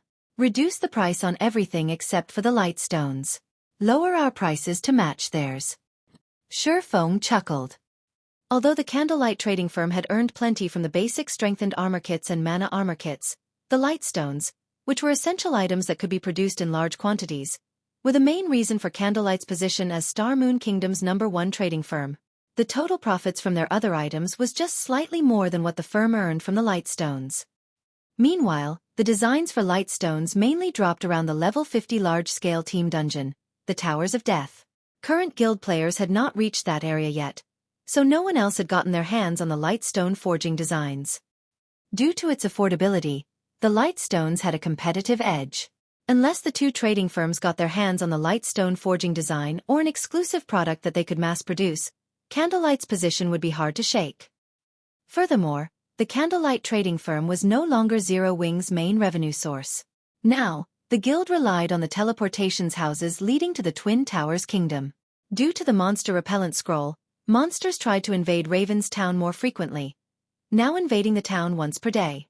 In 2 short days, Zero Wing had earned a total of 12,000 magic crystals. With the teleportation houses, these magic crystals easily transformed into a mountain of shiny gold coins. Even after deducting the cost of the magic crystals, they earned close to 6,000 gold every day. The Candlelight trading firm's current income was nowhere near to catching up with the teleportation houses. I understand. Also, guild leader, when will you be returning? I've already found several companies who wish to meet with you to discuss our cooperation. After all, you are asking for a large investment. They could easily establish their own guilds or invest into multiple large guilds with that kind of money.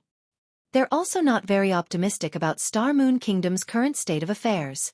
Now that Stone Forest Town's protection period has ended, other guilds could attack and capture it at any time. They have expressed their concerns, and they hope that you can provide some assurance. At the moment, they are only willing to consider your offer until they have a clearer view of the situation. When the Sun and Moon Group had taken the lead, many major companies were desperate to cooperate with Zero Wing, even after hearing Xueqi's conditions. However, due to the Blackwater Corporation's sudden appearance and Stone Forest Town's protection period ending, these companies had become cowardly. At this point, she could only name a few companies that were willing to work with Zero Wing. Moreover, this was only due to the revelation that the Sun and Moon Group had joined hands with the guild, insinuating that there were profits to be gained. Otherwise, these companies would have long since ghosted them. They want assurance? Xueqi smiled disdainfully.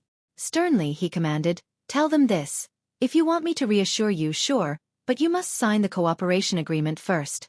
Otherwise, don't bother. The Star Moon Kingdom city building order was a core secret. Aside from himself, only Aqua Rose knew of its existence. If this information got out to the public, the consequences would be unimaginable. Xueqi had no doubts that even super guilds wouldn't be able to sit idle if they learned of this matter, much less the Blackwater Corporation. They would try to eliminate Zero Wing at all costs. At that time, Zero Wing would be on a one-way trip to hell. Currently, Zero Wing only dared to provoke super guilds because the latter had already deemed that dealing with the guild was a waste of energy. Moreover, if they weakened themselves in the process of dealing with Zero Wing, other super guilds would have an opportunity to strike. However, the city building order was enough of a temptation for the super guilds to take the risk. Whether it was in the real world or a virtual reality game, even an innocent man would find trouble with enough money. Xueqi still had much to prepare. He still needed to build his strength. Otherwise, he would have started the city's construction long ago. Xueqi's words left Aqua Rose dumbfounded. If she really relayed this to the company representatives, they would most likely explode with anger. But she also understood why they couldn't reveal their trump card. However, there were too few companies that were both trustworthy and capable of investing such a large sum. If they chased these people away, It would be very difficult to find other collaborators within a short time.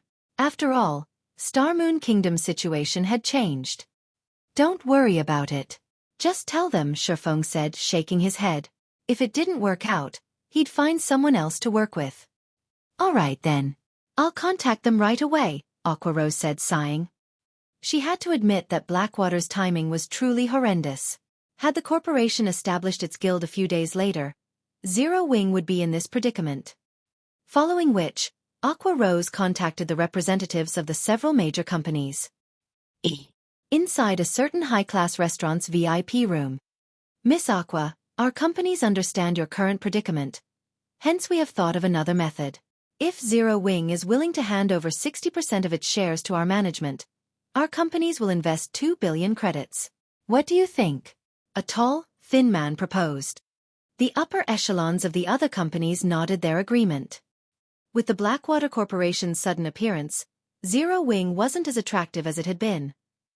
Regardless, it was Star Moon Kingdom's #1 guild, so it still had some value. Aqua Rose was stunned. She had not expected these companies to change their minds so quickly and try to strike at Zero Wing while the iron was hot. 2 billion credits was a lot of money. It was enough to purchase prime corporate real estate in a major city center in the real world. One could even establish a large guild with plenty to spare. However, Zero Wing was no ordinary large guild. It was a large guild capable of challenging super guilds. Currently, its foundations and number of lands were only slightly inferior to first-rate guilds. It was also the ruler of White River City, Star Moon Kingdom's most populated city, and controlled the strategic Stone Forest town. Zero Wing was worth far more than 2 billion credits. Including its potential, even an offer of 20 billion was an insult. I think you have misunderstood something. Zero Wing is not selling any of its shares. Here is our previous proposal. If you are not willing to sign it, Zero Wing won't force you. If that is all, I'll be taking my leave, Aqua Rose said, smiling. After placing the agreement on the table, she turned and left the VIP room without hesitation. Aqua Rose's extraordinarily calm performance stupefied these company representatives. The Blackwater Corporation had already allied with Heaven's Burial to deal with Zero Wing. Just where did Zero Wing find the confidence to speak to them like this? Aqua Rose's behavior is out of line. She dares to treat us like this. Has she forgotten that she approached us, not the other way around? Now, she isn't even willing to offer any guarantees. Does she think Zero Wing is a super guild? Humph. I want to see just how long Zero Wing will last. Once Zero Wing's funds run out, it will come running back to us. That's right. We're not in a rush. I refuse to believe that anyone other than fools or spendthrifts would be willing to work with Zero Wing. When the time comes, we only need to spend a little money to take over Zero Wing. The several representatives sneered. In their opinions, Zero Wing only behaved as such because of its pride. Once the Blackwater Corporation gave Zero Wing a beating, the guild would crawl back to them, begging for help.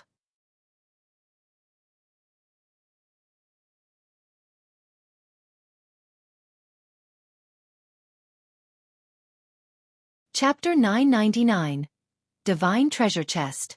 Star Moon City. After dismissing Ouroboros, Blackwater took over the guild residence. Compared to Ouroboros' residence, Blackwater's was far more lively. Among the players moving about the residence, quite a few were only between level 10 and level 20. However, not a single person looked down on these low-leveled players. These players' auras were different from ordinary players. They all felt hostile. Their bodies were also tall and robust. Despite such low levels, even level 30+ ordinary players avoided them. Who are these people? They've just joined the Blackwater Guild, yet despite such low levels, they have been inducted into the guild's Blackwater Legion, which the guild has been heavily cultivating. You might not know this since you've just joined Blackwater, but they are all experts from the Blackwater Corporation. Although their levels are low, their combat standards are very high. A few elite members even challenged them to a level-adjusted match. In the end, these people defeated the elites in 2 or 3 moves. A few of them are even stronger than Ouroboros' original experts. What? They're actually stronger than Ouroboros' experts. Of course. In Ouroboros, I was also an elite member. to convince us that joining the Blackwater Guild was the right decision. The Blackwater Corporation had allowed Ouroboros' experts, who were displeased by the change, to challenge its experts. In the end, Blackwater's experts won every match. Afterward, Ouroboros' experts were demoted from core members to elite guild members. Elite members like myself were demoted to normal members. If we want a promotion, we have to take Blackwater's new test. And here I thought that the Blackwater Guild lacked experts after forcefully taking over Ouroboros. I never thought that it would have so many experts so soon. Once these experts catch up in levels, won't the Blackwater Guild easily become the #1 guild in Starmoon Kingdom? I know, right? Initially, I had been rather worried about the sudden change. Now, however, it seems that remaining in the guild was the right decision. Blackwater has more potential than Ouroboros ever did. Even the Star Alliance's members avoid us in the fields. Many Blackwater members discussed their guild situation as they relaxed in the residence. They were quite confident about Blackwater's future. Blackwater's residence, Guild Leader's office.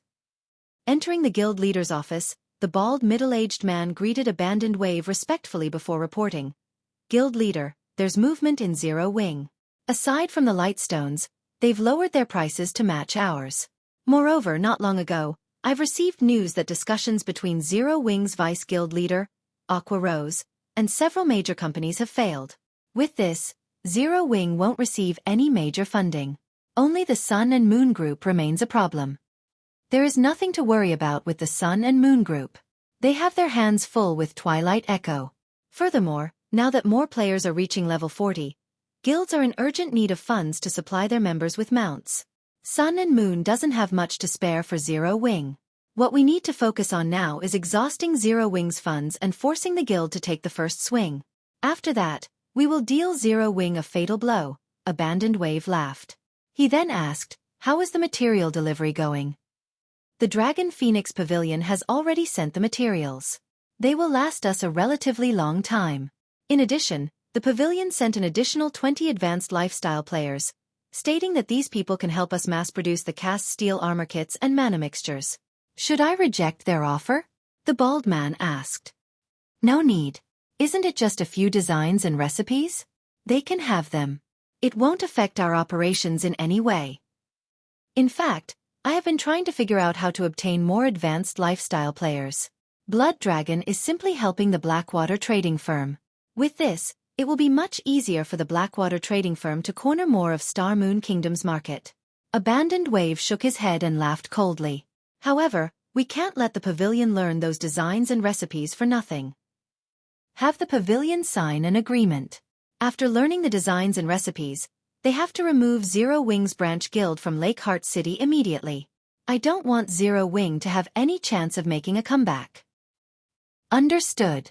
I'll get it done right away. The bald man bowed before leaving.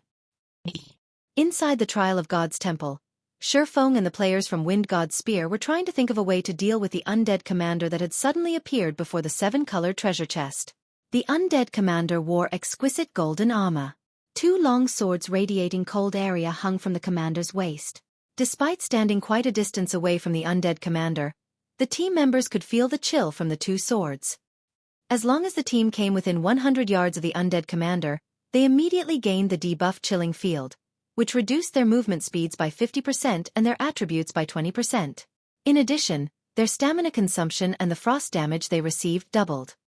Undead Commander, Dark Creature, Great Lord, Level 50 HP 27, 000, 000/27, 000, 000. For a level 50 Great Lord, the Undead Commander's HP was relatively low. However, the Great Lord's Chilling Field gave everyone a headache. Their levels were already lower than the Undead Commanders, but now that their basic attributes had decreased by 20%, they were even less of a match for the Great Lord. They also had to deal with double the frost damage. Even a level 40 MT like Fallen Wind couldn't tank the Great Lord. If nobody could tank the Undead Commander, they would have no way of clearing this trial. Sure enough, a 7-colored treasure chest isn't easy to obtain. Shurfeng smiled bitterly as he observed the Undead Commander.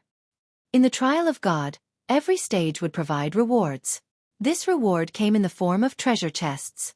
However, depending on the trial's rank, the treasure chests would differ.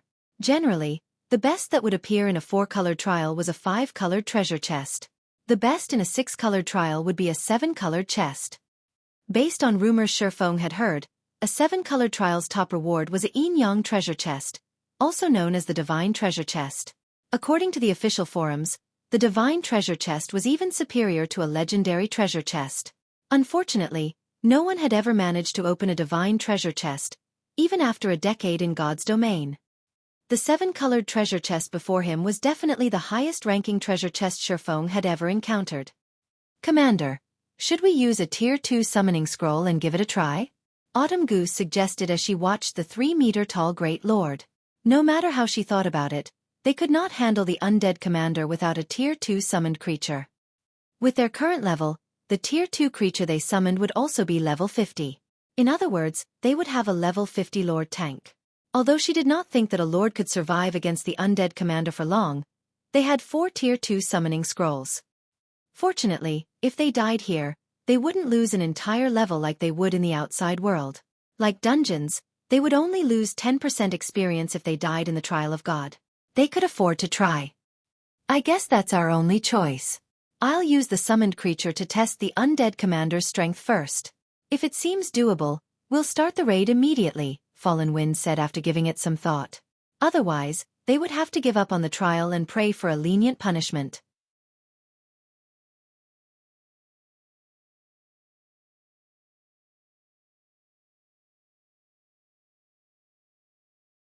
Chapter 1000. Near-invincible skill. May I know what Brother Yifeng thinks of this plan? Fallen Wind turned to ask Xueqi, who quietly observed the undead commander. Although they hadn't spent much time together, the strength and leadership abilities Xueqi had displayed during the past 2 days had earned him Fallen Wind's respect. If not for Xueqi, they wouldn't have reached this point. They might have been forced to use up their summoning scrolls against the undead fanatics. Hearing Fallen Wind's query, Wind God Spear's members stared in shock, looking like they had seen a ghost. What? The commander actually knows how to ask others for their opinion. After joining the Wind God Spear, everyone learned that their commander, Fallen Wind, would never ask for someone else's opinion, regardless of whether they were raiding a dungeon or adventuring in the fields.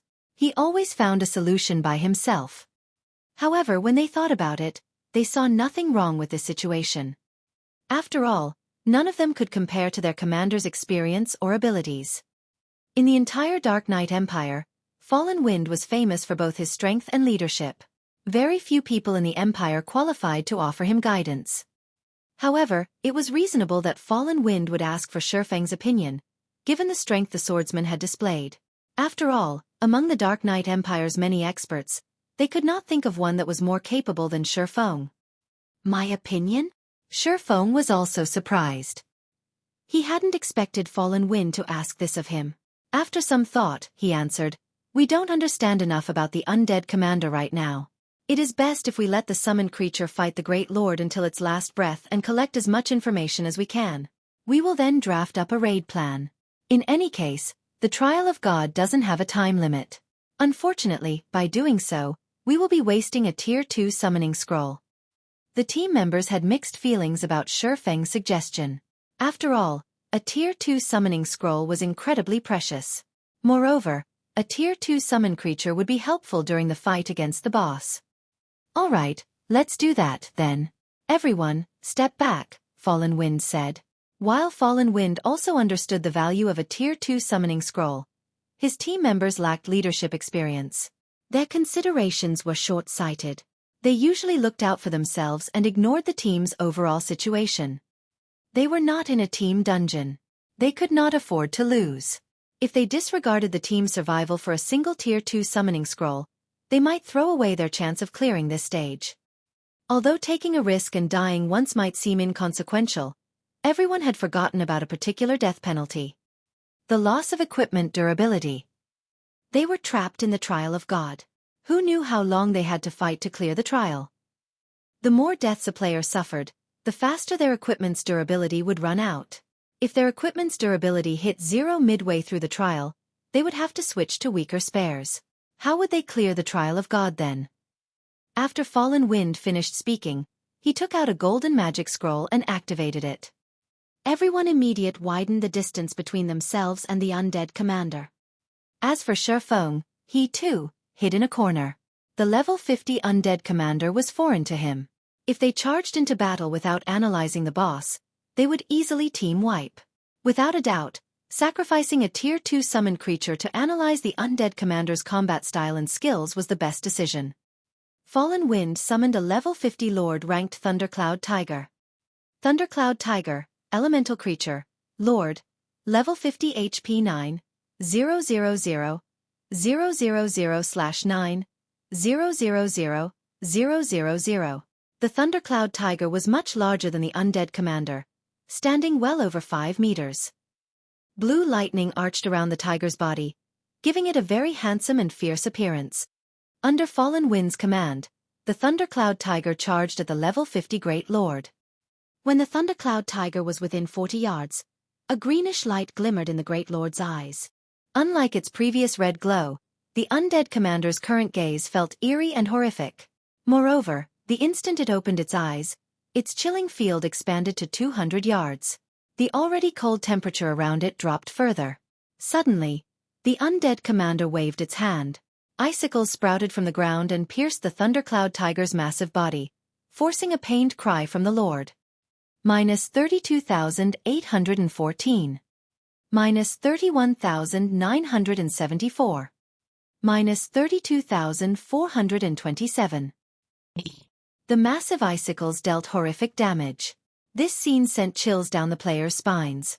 Before the Thundercloud Tiger had even reached the undead commander, its HP had already begun to fall. Against the commander's icicles, the Thundercloud Tiger's 9 million HP was a joke. What kind of skill is that? Is that really a Great Lord? How are we supposed to raid it with that kind of skill?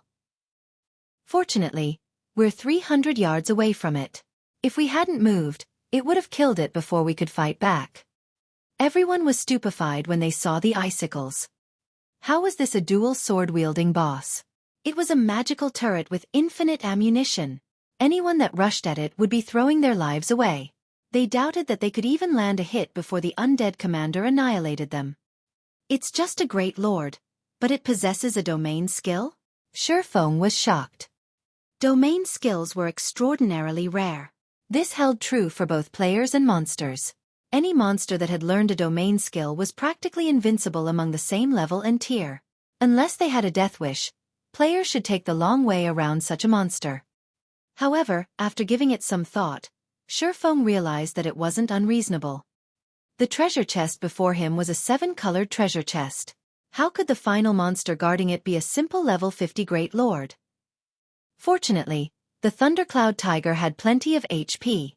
Despite the significant movement speed reduction, it reached the undead commander before using the tier 2 skill Thunderclaw. Boom!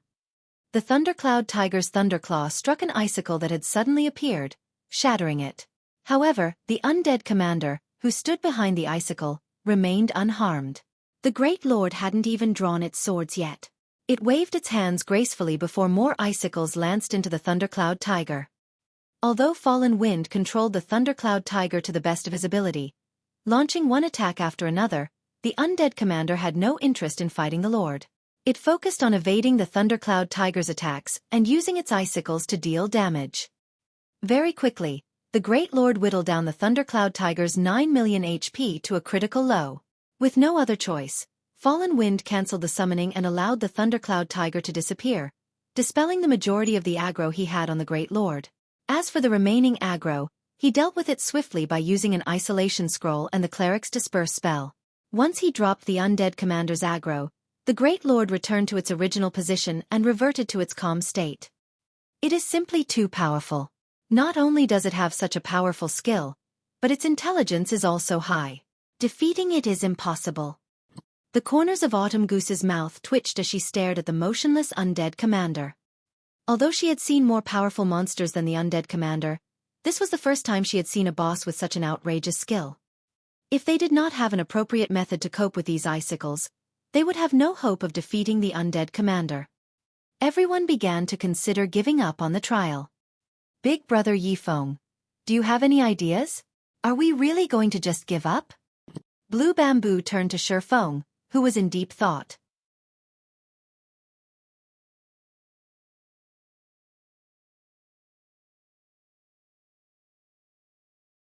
Chapter 1001. Monster Grades. In Blue Bamboo's opinion, the undead commander was terrifyingly powerful. However, for reasons unknown, she felt an indescribable sense of security whenever she stood beside Xueqi. She always felt like Xueqi had some sort of solution to her problems. The undead commander's fighting style resembled the kiting method that players commonly used. It was simply toying with players as if they were random monsters. This was the first time she had seen a monster use such a combat method. Hearing Blue Bamboo's question, the other team members shook their heads and laughed. Not one among them was an ordinary player. In a large guild, they would be top-class experts. They had faced plenty of powerful bosses before. However, the undead commander before them was, without a doubt, the most powerful Great Lord they had encountered so far. Unlike other Great Lords, which were strong in terms of attributes, the undead commander was strong in terms of combat techniques. Fallen Wind had controlled the Thundercloud Tiger personally. Even if the Thundercloud Tiger could not defeat a Great Lord of the same level, it should have been more than capable of dodging the boss's attacks with a combination of its powerful attributes and Fallen Wind's operation skills. However, even a Thundercloud Tiger under the control of Wind God Spear's #1 player had been helpless against the undead commander's icicle attacks. At this point, even Fallen Wind felt helpless against the undead commander. Nobody knew more about undead commander's power than him. The undead commander was strong in both attributes and skills. Unfortunately, its combat techniques were even more frightening. Despite him having already reached the flowing water realm, even if he couldn't control the Thundercloud Tiger as smoothly as his own body, the tiger's combat standards should be significantly stronger than most of the team's experts, yet the undead commander had predicted his moves. The icicles had been able to adjust their attack trajectories as if they were alive. Originally, Fallen Wind had thought he had misunderstood. However, after numerous attack and dodge attempts, he was certain that the undead commander had definitely reached the refinement realm. He had never encountered a situation like this before. When he realized this, goosebumps had covered his body. Aside from cooperation between players and targeting bosses' weaknesses, the reason that players could defeat monsters with far superior attributes was their application of combat techniques. With combat techniques, players could display their true power, something that monsters were incapable of doing. Yet, the undead commander's combat techniques were stronger than the majority of God's Domain's expert players. The boss this team faced was like a refinement realm expert with the attributes of a level 50 Great Lord. With such a huge difference, even a team of 1,000 level 50 players would be child's play for a monster like this, not to mention their team of 21. Even someone monstrously strong like Xueqi couldn't contend with the undead commander. Unless they were all promoted to their tier 2 classes right now, they had no chance of defeating the undead commander. While I do have a plan, executing it is a little too costly, Xueqi said, frowning at the undead commander. To God's Domain's current players, a monster with the combat standards of a refinement realm expert might be inconceivable, but Xueqi had long since grown accustomed to such things. The monsters and NPCs in God's Domain were different from those in other virtual reality games. The higher tiered and leveled a monster or NPC was, the more profound their combat techniques would be. Otherwise, once players gained their tier 3 classes, wouldn't defeating Great Lords of the same level be too easy? However, the reality was that, even after obtaining their tier 3 classes, many players were no match for Great Lords of the same level. Some players even struggled to take down Lords of the same level. As their levels increased, monsters' combat standards would improve. Hence, players' combat techniques were extremely important in God's Domain. This was also the reason that Xueqi was in a hurry to establish Zero Wing's own training center. Without a sufficient number of experts, even raiding team dungeons would be a massive problem, not to mention gaining better equipment. However, encountering a level 50 boss that had reached the refinement realm was a first even for Xueqi. Generally, ordinary guilds only had one option when they encountered such a boss: give up. There were no other options. If one were weaker in both attributes and combat techniques, what could they expect? As for large guilds, aside from Zerg tactics, using a magic barrier was the most common method of dealing with a boss like this. After suppressing the boss with a magic barrier, guilds would bombard the boss with all sorts of precious tools. Brother Yifeng, do you have a plan? Fallen Wind turned to Xueqi, shocked. He even wondered if he had heard wrong. A six-colored trial of God's punishment was no laughing matter. He would rather give up his treasures than submit his people to the system's punishment. In response, Xueqi nodded and asked, yes. May I know how many Tier 2 magic scrolls you have? Tier 2 magic scrolls? Fallen Wind quickly counted the magic scrolls he and his teammates had brought with them. Proudly he answered, altogether, we have a total of 52 Tier 2 magic scrolls. Among them, 3 are summoning scrolls. In God's domain, the most common magic scrolls were Tier 0. Tier 1 magic scrolls were much rarer, and Tier 2 magic scrolls were even more so. Most top-tier 100-man independent teams were lucky if they carried 10 Tier 3 magic scrolls. 52. After some thought, Xueqi said, aside from the summoning scrolls, hand me your Tier 2 scrolls. I'll leave these 9 with you. Once I have the undead commander's attention, use them. Saying so, Xueqi handed 9 9-star polar domain scrolls to Fallen Wind. As an intermediate magic array, the 9-star polar domain could easily suppress a level 50 Great Lord. Although Fallen Wind had no idea what Xueqi intended to do, he handed over all of his Tier 2 magic scrolls, keeping the summoning scrolls. Since they were going to die anyway, they might as well give it a try. If they succeeded, they would walk away with massive profits. However, after Fallen Wind accepted the 9-star polar domain scrolls, he was shocked. Intermediate magic array scrolls. Fallen Wind stared at Xueqi, who gradually approached the undead commander, in disbelief. Even basic magic array scrolls value could rival Tier 2 summoning scrolls. However, unlike Tier 2 summoning scrolls, one needed many copies of a magic array scroll to use it. Even until now, the Wind God's Spear had only collected half a set of basic magic array scrolls. They couldn't use the scroll's magic barrier. As for intermediate magic array scrolls, they weren't even available on the market yet. They were so rare that, until now, Fallen Wind had never seen one. They were no less rare than Tier 3 magic scrolls, yet Xueqi had casually pulled 9 from his bag. They were even identical. Even large guilds couldn't afford to expend so many, not to mention an adventurer group like the Wind God's Spear. The rest of the team was just as shocked when they saw the intermediate magic array scrolls. Not only was Xueqi so strong of his own right, but he also had such precious tools.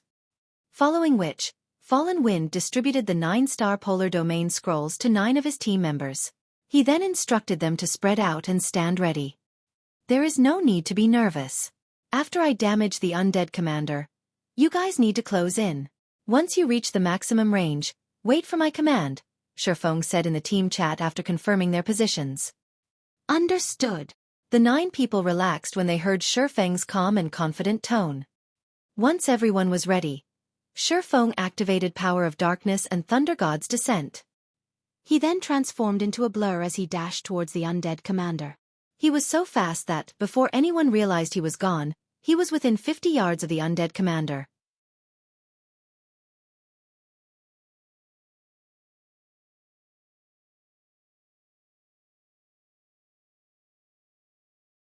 Chapter 1002. Effects of an Advanced Combat Technique. So fast. Even the Thundercloud Tiger wasn't that fast. Was he not using his full strength before? Everyone was stunned by the afterimages that Xueqi left behind. With such speed, getting a lock on Xueqi would be difficult, not to mention hitting the swordsman with ranged attacks. Even the speed-type High Lords they had encountered before were not as fast as Xueqi. The undead commander is making its move. Autumn Goose grew nervous when the undead commander suddenly opened its eyes. Xueqi's ability to damage the Great Lord would decide the fate of this raid. If he could hit the Great Lord, he could pull the boss's aggro. With this, everyone else would be safer while deploying the 9-star polar domain. On the other hand, if Xueqi failed to hit the undead commander, there was a good chance that boss would target the 9 scroll wielders as they approached. They would be especially vulnerable when they activated the magic array scrolls.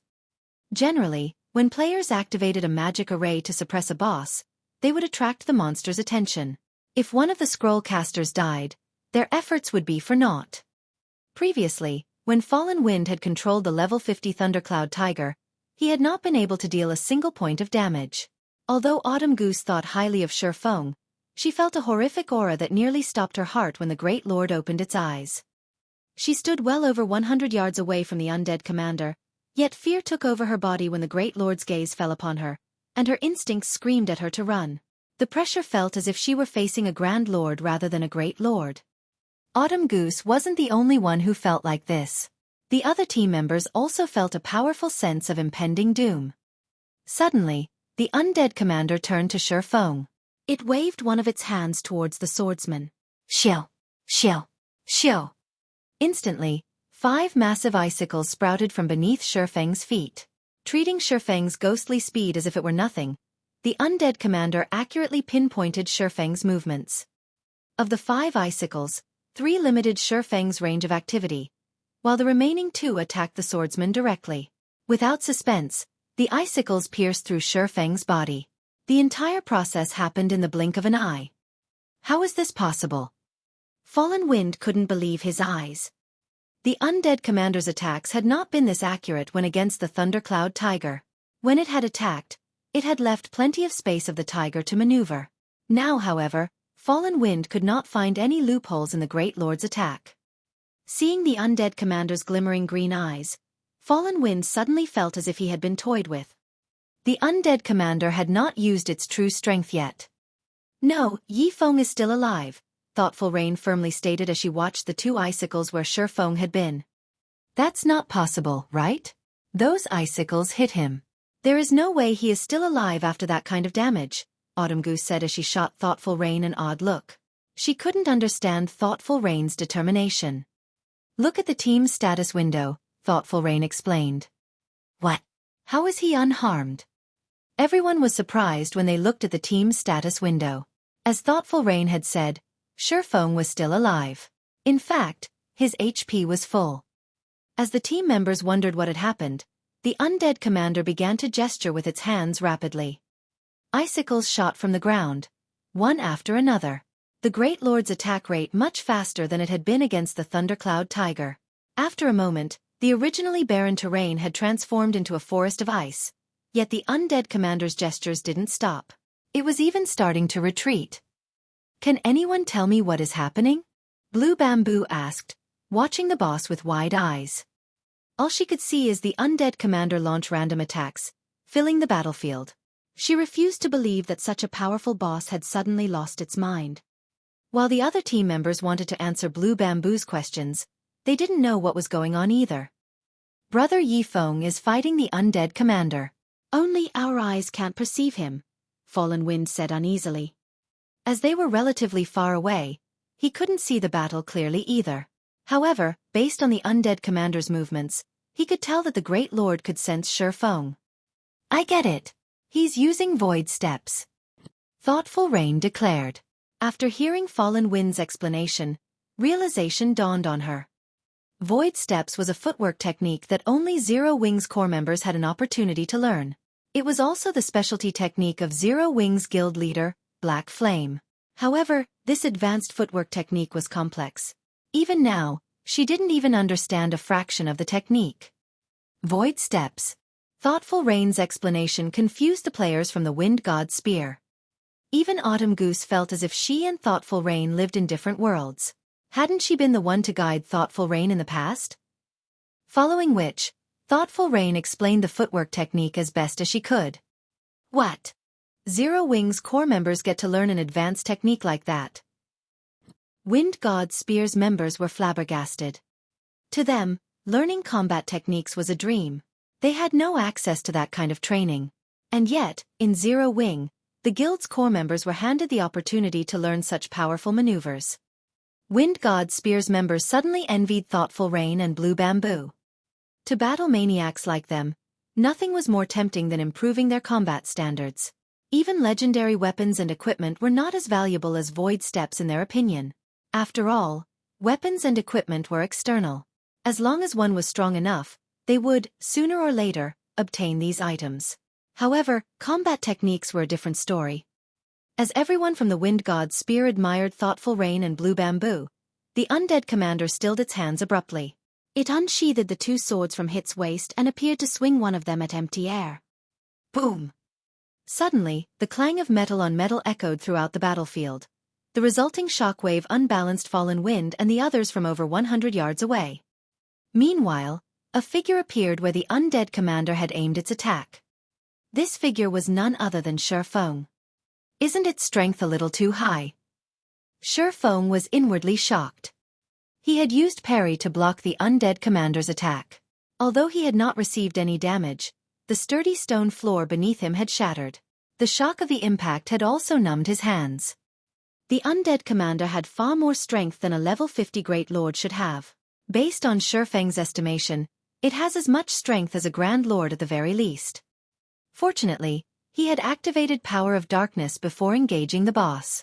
Without the boosted attributes, he would have been dead on the floor. However, he had achieved his goal.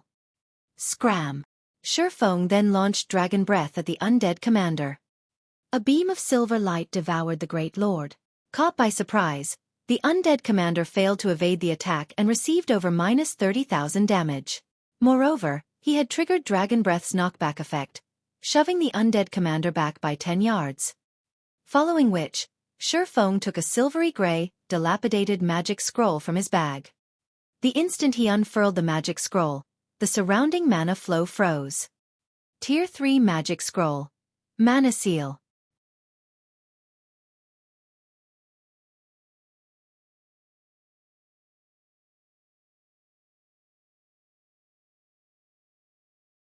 Chapter 1003. Advanced Title. After seeing the Tier 3 Magic Scroll in Xueqi's hands, the green flames in the undead commander's eyes flared. It could obviously feel the threat from the mana seal as it raised its swords and slashed forward. Numerous icicles emerged beneath Xueqi's feet, dense enough that dodging them was nearly impossible. However, predicting the move, Xueqi activated Defensive Blade and fended off the attacks. He then began to chant the scroll's incantation. As Xueqi finished the final verse, more than a dozen small, silver magic arrays appeared around the undead commander, surrounding the Great Lord. Although the undead commander tried to escape the encirclement, silver chains shot out from the magic arrays that bound the undead commander. As the chains tightened around the undead commander, its chilling field vanished. Move! Xueqi shouted in the team chat. The Tier 3 spell, Mana Seal, could only silence one target. Although its effects wouldn't last long against a Great Lord, it should be able to hold out for 4 or 5 minutes. At Xueqi's command, everyone snapped out of their daze. The 9 people wielding the 9-star polar domain scrolls rushed to surround the undead commander before activating their scrolls simultaneously. Immediately, the surrounding mana surged towards these 9 people, forming a purple-gold magic array beneath each player's feet. Roar! Sensing the battle's shift, the flames in the undead commander's eyes raged. It turned to charge towards the closest caster. You're too late. Xueqi smiled as he pointed the abyssal blade at the undead commander. Abyssal Bind. 9 pitch-black chains emerged from the ground and bound the boss. Although the Great Lord tore the chains like paper, they still managed to delay the undead commander. The brief moment allowed the magic arrays to merge, forming a golden magic barrier. Seeing the 9-star polar domain, the undead commander released an angry roar. However, no matter how much it struggled, its attributes decreased rapidly under the magic barrier's suppression. In the blink of an eye, the undead commander's maximum HP had fallen from 27 million to 12 million. The Great Lord's attributes had been reduced by more than half. Isn't this magic array a little too strong? These players were nearly speechless. They had seen large guilds use magic arrays to suppress field bosses before. Generally, a basic magic array was considered relatively powerful if it could reduce a Great Lord's attributes by 20%. However, the 9-star polar domain had weakened the undead commander by over 50%. Moreover, this magic array only required 9 people to activate. Compared to the 9-star polar domain, the magic arrays they had seen before were nothing but garbage. Although their team had sacrificed 9 members to maintain the magic array, the undead commander was now significantly weaker. Even the Shield Warrior Deathwind could tank the Great Lord, not to mention the Guardian Knight Fallen Wind. Use all of your Tier 2 summoning scrolls. Have the summoned creatures tank the boss. Everyone else, attack from the sides. Xueqi hurriedly commanded while he dodged and blocked the boss's attacks. Although the undead commander had lost over half its attributes, it still had a great lord's strength. Even after activating a berserk skill, Xueqi received over -1000 damage when he blocked the attacks. Moreover, this was after he had redirected a portion of the attack's power. Otherwise, he would have taken over -2000 damage. We're using the scrolls now? Isn't that wasteful? Some of the team members were reluctant. Stop talking nonsense and use them. Fallen Wind shot his team members a glare. Some had begun to think that they could rest easy. However, Fallen Wind knew that this was far from true. The real battle was just beginning. The undead commander's attributes and skills were indeed powerful. However, what made this boss truly powerful was its combat standards. Even though the Great Lord's attributes had been reduced, its basic attributes were still far higher than players. It was more than capable of relying on its techniques to slaughter them. Following which, 3 Tier 2 summoned creatures were summoned and charged at the undead commander. Despite all 3 summoned creatures being level 50 lords, when they reached the undead commander and launched their attacks, the undead commander dodged 2 of them effortlessly. As for the third, the undead commander struck its vital points and sent it flying, devouring over 20,000 of the summoned creature's HP instantly. Everyone's jaws dropped. Why is it still so strong? Autumn Goose was a little dumbfounded. Not only had the 3 summoned creatures failed to damage the undead commander, but one of them had also taken damage. At this point, she started to doubt that their summoned creatures' lords. Although the 3 summoned creatures hadn't inflicted any damage, they had affected the Great Lord's actions slightly. This gave Xueqi an opportunity to strike the undead commander's joints, dealing a critical blow. -12,216. It seems that this is quite effective. Xueqi smiled when he saw this damage. Although the summoned creatures hadn't performed as well as he had expected, they still alleviated his burden. In addition, the other team members bombarded the undead commander, whittling down the Great Lord's HP. 80%, 70%, 60%. Everyone's attacks were well organized. The more they fought, the more confident they became. Time passed quickly. When the undead commander's HP fell to 30%, the Great Lord's wicked laugh echoed in the player's ears. Green flames then covered its body, and the mana-sealing chains binding it shattered, one after another. Sensing the mana leaking from the Great Lord's body, everyone shuddered. The undead commander's chilling field once again flooded the battlefield. Unfortunately, the chilling field was also more powerful than it had been. Everyone's attributes instantly fell by 30%, increasing the gap between the players and the monster before them. Give it everything you've got. Fallen Wind knew that this was the crucial moment. Immediately, he used the Berserk skill Power of Judgment. Power of Judgment was a Berserk skill unique to Guardian Knights. Upon activation, it increased the user's defense by 200% and strength and endurance by 100%. However, it only lasted 90 seconds and had a long, 10-hour cooldown. The rest of the team also activated their Berserk skills, using this opportunity to close the gap. Unfortunately, their actions bore minimal effects. As the undead commander madly brandished its swords, one icicle after another exploded from the ground. With one wave of attacks, the Great Lord had claimed a life. The players maintaining the 9-star polar domain also received splash damage. Nobody could get near the undead commander. At this moment, Xueqi activated Wind Rider, dodging the undead commander's icicle attacks as he retrieved Tier 2 magic scrolls, activating them swiftly. Unlike the other team members, he wielded a sacred sword. His damage with magic scrolls doubled against dark creatures. As the Tier 2 magic scrolls activated, horrific damages in the tens of thousands appeared above the undead commander's head. Unfortunately, the Great Lord also claimed one player's life after another. By the time Xueqi had used all the Tier 2 magic scrolls Fallen Wind had given him, the undead commander only had around 1 million HP remaining. However, aside from the members maintaining the 9-star polar domain and Xueqi, only 4 players still lived. These 4 were Fallen Wind, Autumn Goose, Thoughtful Rain, and Blue Bamboo. All 4 had very little HP left. If not for Blue Bamboo activating Power of Darkness and increasing her healing capacity, they too would have long since succumbed to the icicle attacks. Suddenly, Xueqi's Power of Darkness came to an end. Possibly because it had realized the players were at their wits' end, the undead commander began to chant an incantation. A giant magic array then appeared above the battlefield. Isn't this the Tier 3 curse? Frozen Hell? Seeing the magic array in the air and sensing its power, Xueqi recognized the undead commander's spell immediately, his expression darkening. Why does it know a Tier 3 curse? When Fallen Wind and the others sensed the magic array's power, they knew that they were doomed. Xueqi then threw caution to the wind as he activated both Heavenly Dragon's power and Blade Liberation. He also activated Instant Strike, appearing before the undead commander and sending a violent blow down on the Great Lord's head. Boom!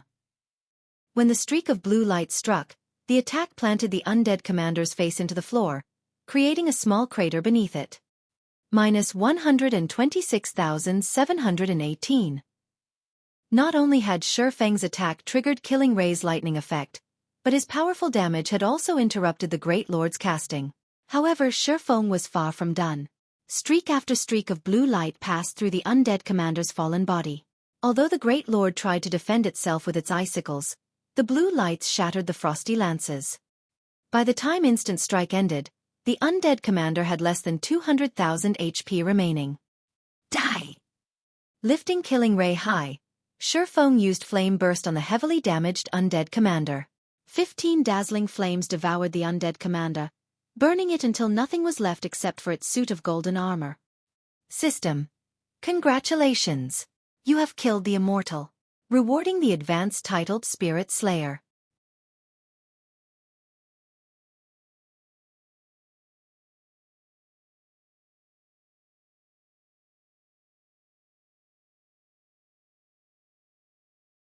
Chapter 1004. 4-star treatment. Is it dead? Is he really a human? He actually gave the undead commander such a violent beating. Everyone stared at the undead commander's ashy remains, astonished. The undead commander was simply too powerful. While inside its chilling field, the team had been forced to deal with the icicle attacks. Although the attacks aimed at them were not as strong or fast as those targeting Xueqi, one mistake could lead to an instant death. They had no leeway to launch their own attacks either, as it had taken everything they had just to stay alive. If not for Xueqi's continuous assault on the Great Lord, none of them would have survived this ordeal. An advanced title? After sheathing his swords, Xueqi stared at the system notification before him in shock. He had intended to save some of his strength to deal with the following trial of God stages. However, he hadn't expected the undead commander's Tier 3 curse. Had he allowed the undead commander to finish the spell, the situation would have been unredeemable.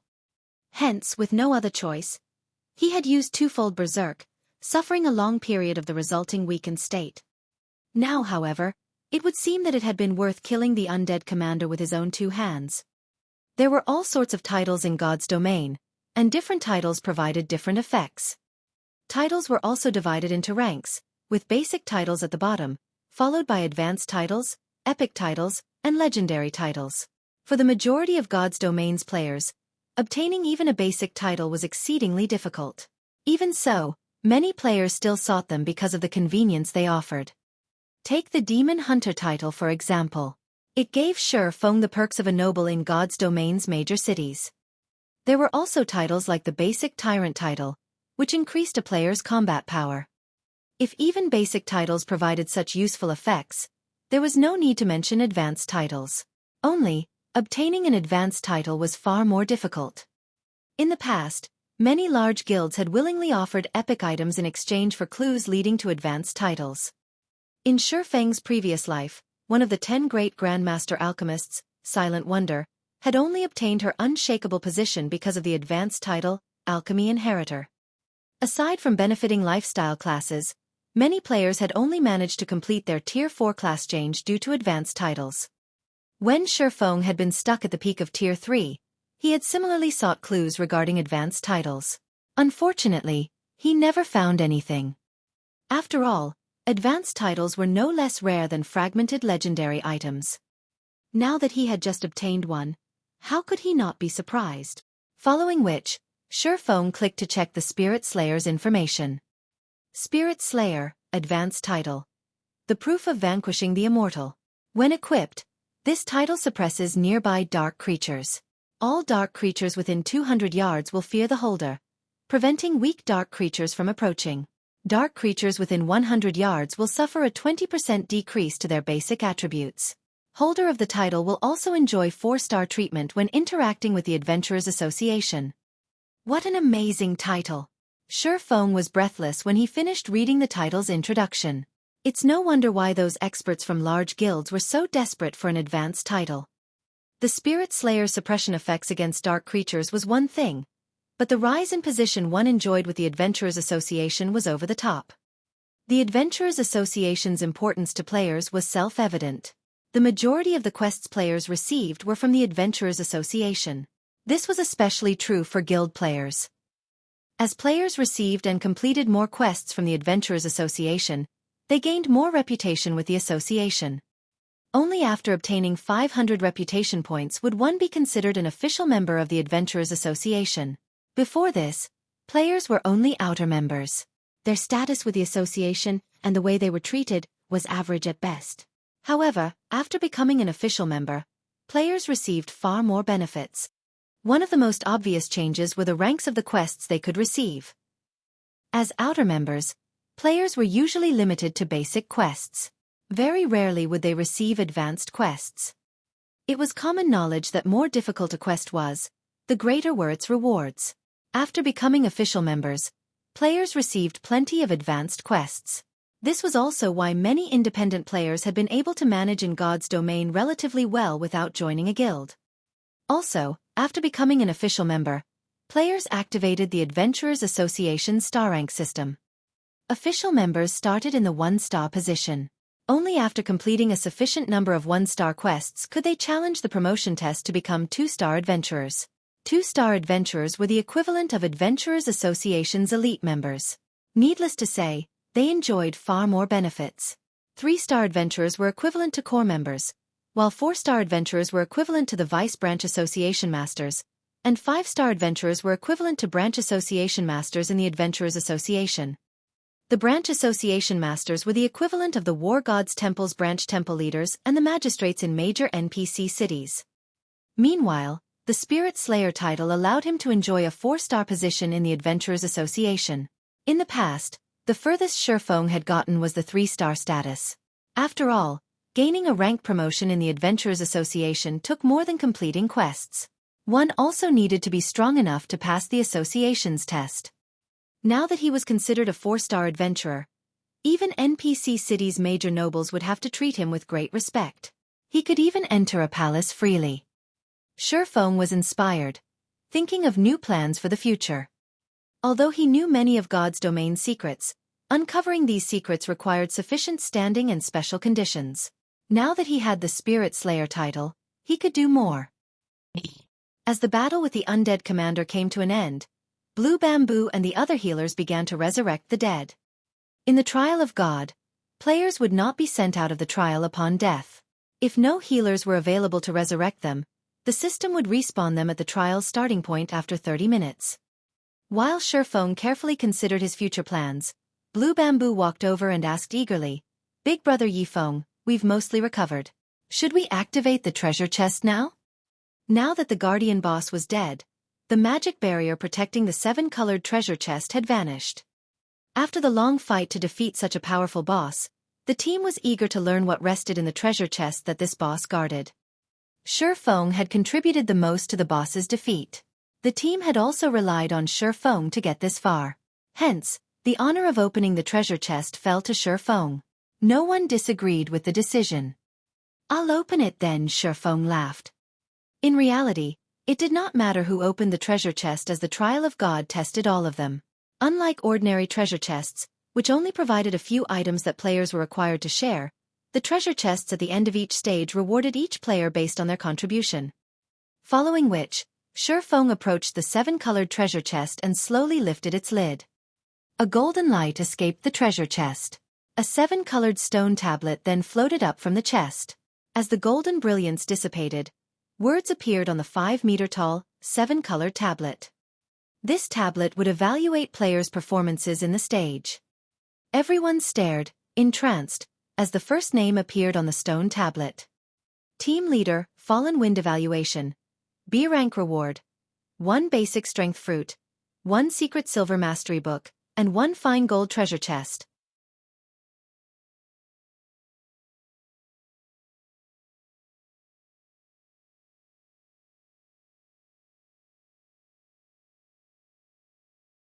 Chapter 1005. Divine Artifact. Holy crap! As expected of the commander, everyone gasped when they saw their team leader's evaluation. Aside from the rarity of a fine gold treasure chest, the secret silver mastery book alone was a treasure that many experts dreamed of. Players usually only obtained 8 mastery points every 5 levels. Meanwhile, if players wished to raise their basic weapon damage, they could only do by increasing their weapon mastery. However, aside from the few points they earned when they leveled, there were very few means to obtain mastery points.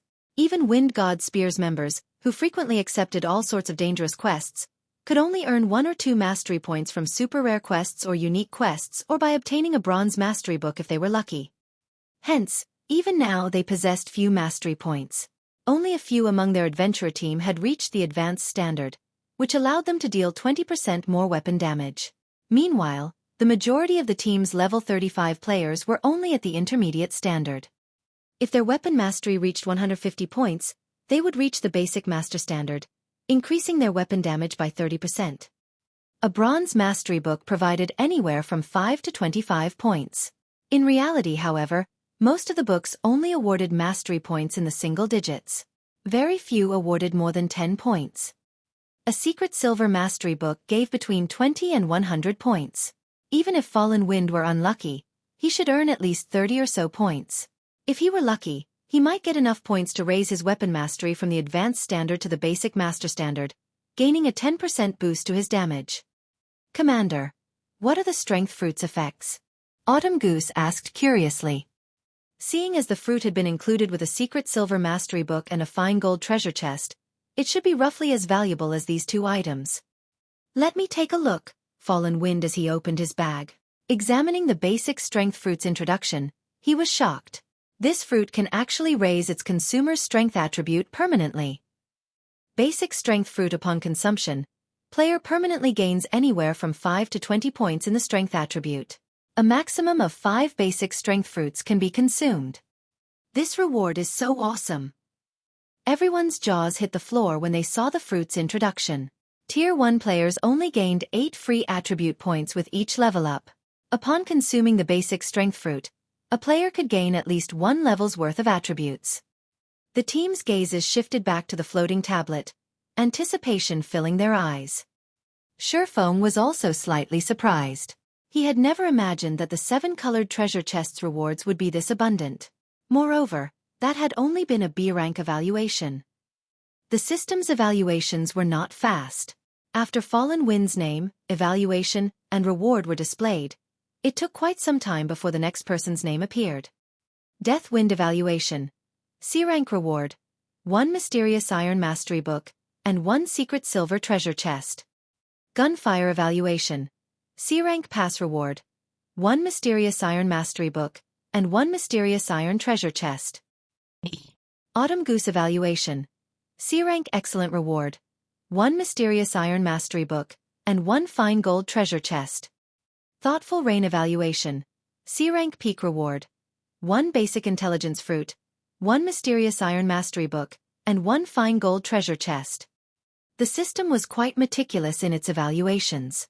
The majority of the team's players only received C-rank pass evaluations. Among the 20 players who had been evaluated thus far, only 2 had received fruits. Although these players were slightly disappointed by their evaluations, they still watched the stone tablet. Currently, only Xueqi's evaluation remained unknown. However, even after a long time, the system still evaluated his performance. With his performance, he should get an A-rank evaluation at the very least, right? That is my guess as well. He might get an A-rank excellent or even peak. I wonder what kind of rewards he will get. If the reward for B rank is a fine gold treasure chest, the reward for A rank should be a dark gold treasure chest. Ever since I started playing God's Domain, I've never seen a dark gold treasure chest. I have heard that dark gold treasure chests have a chance of containing epic items. If I had an epic item, I could brag to my friends in the real world for an entire year. Everyone looked forward to seeing Xueqi's evaluation and rewards. Finally, after 5 minutes, the stone tablet displayed the name Yifeng. Yifeng evaluation, S-rank peak reward, 1 rainbow fruit, 1 dark gold mastery book, 1 epic treasure chest, and 1 skill book for the tier 4 sure kill skill, Chilling Field. S peak. What?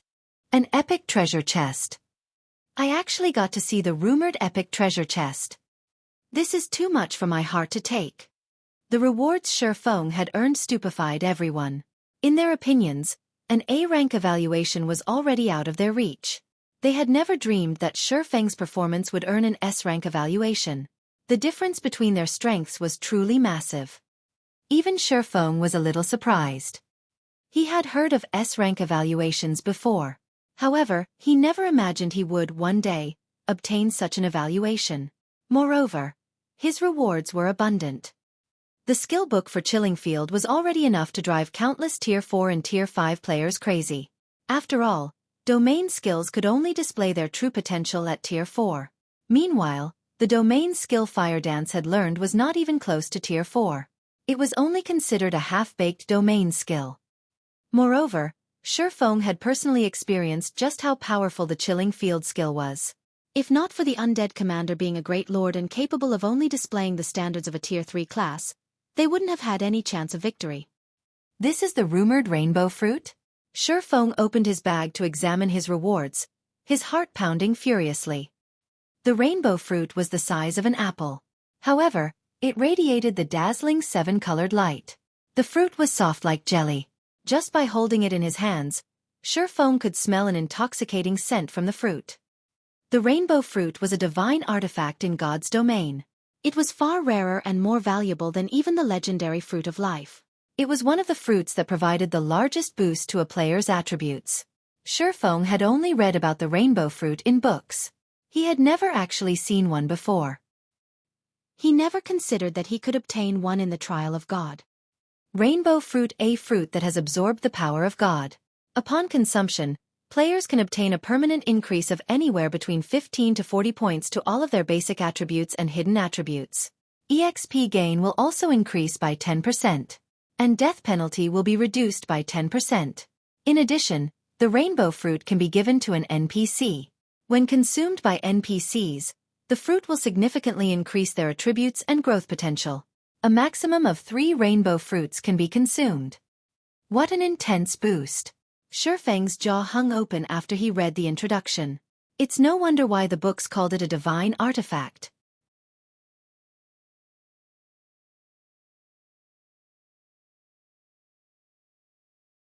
Chapter 1006. Attack-type domain skill. When Xueqi retrieved the rainbow fruit from his bag, he had not bothered to hide its attributes. The fruit's fragrance immediately drew everyone's attention. After the team members read the rainbow fruit's description, they were rendered speechless. Compared to the rainbow fruit, the fruit's fallen wind and thoughtful rain had obtained were nothing. In God's domain, there were other items capable of permanently increasing a player's basic attributes as well. However, even now, none of them had ever heard of items that could permanently increase a player's hidden attributes. Players could not put points into the 4 main hidden attributes by simply leveling up. Yet, the 4 main hidden attributes happened to be extremely important to expert players. The Wind God Spear had gathered in Lakeheart City because of a dangerous quest that might reward a weapon or piece of equipment that would increase a hidden attribute. I'm afraid that even an above-average epic weapon won't be enough for this rainbow fruit. What are you even saying?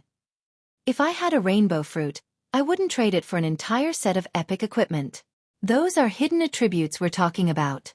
Moreover, that fruit can increase anywhere from 15 to 40 points. Who knows how many quests we'd have to complete to get that many? Giving the fruit to a personal guard wouldn't be a bad decision either. NPCs are far more powerful than players of the same level and tier. If you can increase an NPC's growth potential to Dark Gold rank, you'd basically have a boss monster that could grow. Wouldn't that be even more awesome? Promoting your class to the next tier is always going to be more difficult than the last. For the sake of one's future, no matter how I think about it, one should consume the fruit themselves. After all, if you are strong enough, Would you ever need to worry about getting good items in the future? The team discussed the rainbow fruit enviously. Using the fruit on oneself or giving it to their personal guard were both good options. If they tried to claim that they weren't jealous, they would be lying. However, Xueqi had already proven that he qualified to own the rainbow fruit. Following which, Xueqi stored the rainbow fruit. He had no intentions of deciding how to use the fruit right now. After all, he was still in the trial of God. Clearing the trial of God was still a problem. On the off chance that they failed, wouldn't he have wasted the rainbow fruit? As for the epic treasure chest he had obtained, it was locked. He couldn't open it right now as it required 21 magic stones. As for the Dark Gold Mastery Book, Xueqi had no intentions of using it right now either. Even if he used it, he wouldn't gain anything. The Dark Gold Mastery Book provided anywhere from 50 to 300 mastery points.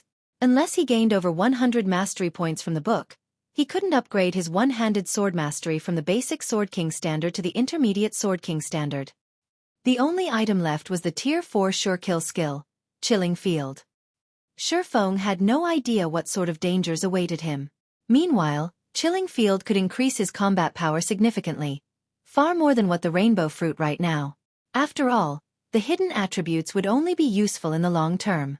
They provided very little short-term gains. Following which, Xueqi clicked to learn Chilling Field. Chilling Field Tier 0, Level 1, requires 400,000 EXP to upgrade to Tier 0, Level 2. Coverage radius of 30 yards. When activated, user may wield the power of frost within range to attack and defend. Attacks and defenses contain 70% of user's strength. Can attack up to 6 targets simultaneously. Main target will receive 160% damage, while other targets will receive 100% damage. All enemies within Chilling Field will suffer a 10% attribute decrease, 20% movement speed decrease, and 10% increased stamina consumption. When using this skill, user cannot move from their position. Moving instantly cancels Chilling Field. Duration: 5 minutes cooldown, 2 hours. It's already so powerful at level 1? Xueqi was surprised. He had seen Fire Dance's domain skill, Water Binding.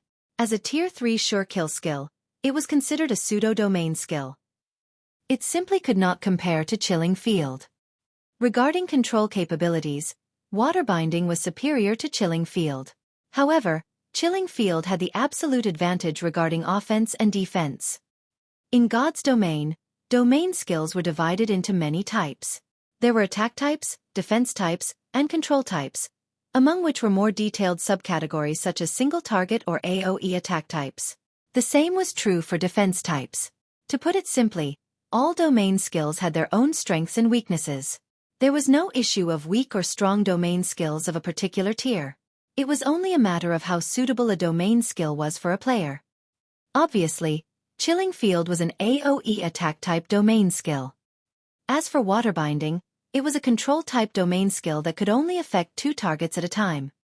In addition, the EXP required to level Chilling Field was double that of Water Binding. It would not be easy to upgrade it to Tier 4. However, Xueqi did not pay too much attention to that right now. Immediately, he upgraded Chilling Field to Tier 1, Level 2. Any further, and his level would fall from level 44 to level 43. Losing him the effect of the free attribute points he had gained and allocated when he reached level 44. When a player's level decreased in God's domain, they would not lose the free attribute points they had gained and allocated from leveling up. Instead, the points would be temporarily inactive. Only after said player recovered the level would the points become effective again. They would not gain new free attribute points when they reached the level for a second time. After upgrading Chilling Field to Tier 1, Level 2, the skill's attributes underwent an earth-shattering change. Chilling Field Tier 1, Level 2, requires 400 million EXP to upgrade to Tier 1, Level 3, coverage radius of 50 yards. When activated, user may wield the power of frost within range to attack and defend. Attacks and defenses will contain 90% of user's strength. Can attack up to 6 targets simultaneously. Main target will receive 260% damage, while other targets will receive 150% damage. All enemies within Chilling Field's range will suffer a 15% attribute decrease, a 30% movement speed decrease, and 20% increased stamina consumption. When using this skill, user cannot move from their position. Moving instantly cancels chilling field. Duration: 5 minutes cooldown. 1 hour, 30 minutes. As expected of a domain skill. With this skill alone, no player of the same tier and level will be my match in a one-on-one. Xueqi was speechless after reading the skill's description. Only now did Xueqi understand why players who had learned domain skills in the past were practically peerless among the same tier. Players of the same tier without their own domain skill had no way of coping with such a skill. One would only have a chance of winning if they had an overwhelming advantage in terms of attributes. If one could upgrade a domain skill to tier 4, even escape would be difficult. Xueqi had experienced this himself. After all, domain skills would no longer restrict the player's movements after reaching tier 4. After Xueqi learned the domain skill, he instructed the team to rest for a few hours. In any case, the trial of God didn't have a time limit. He could also use this opportunity to recover from the weakened state he had earned from activating twofold berserk. After the team recovered and had prepared to challenge the next stage, they approached a massive teleportation array in front of the stone altar. Suddenly, they heard the sound of a system notification. System: you have completed the first stage. Do you wish to leave the trial of God? If you leave, you will be teleported out of the trial and will not incur any punishment. If you continue, you will be teleported to the second stage's individual challenge.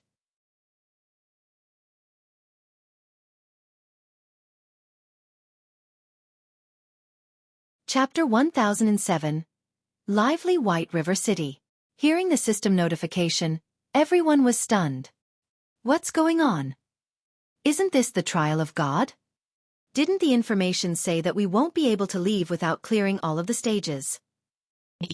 They had found a lot of information on the trial of God on the official forums. Until now, every person that had challenged the trial of God had only had two options to leave the trial. Either they gave up, or they cleared it. This sudden development made everyone wonder if this were a trap set by the system. They could not help but hesitate in making a decision. Big brother Yifeng, do you think this is a trick? Blue Bamboo asked Xueqi instinctively.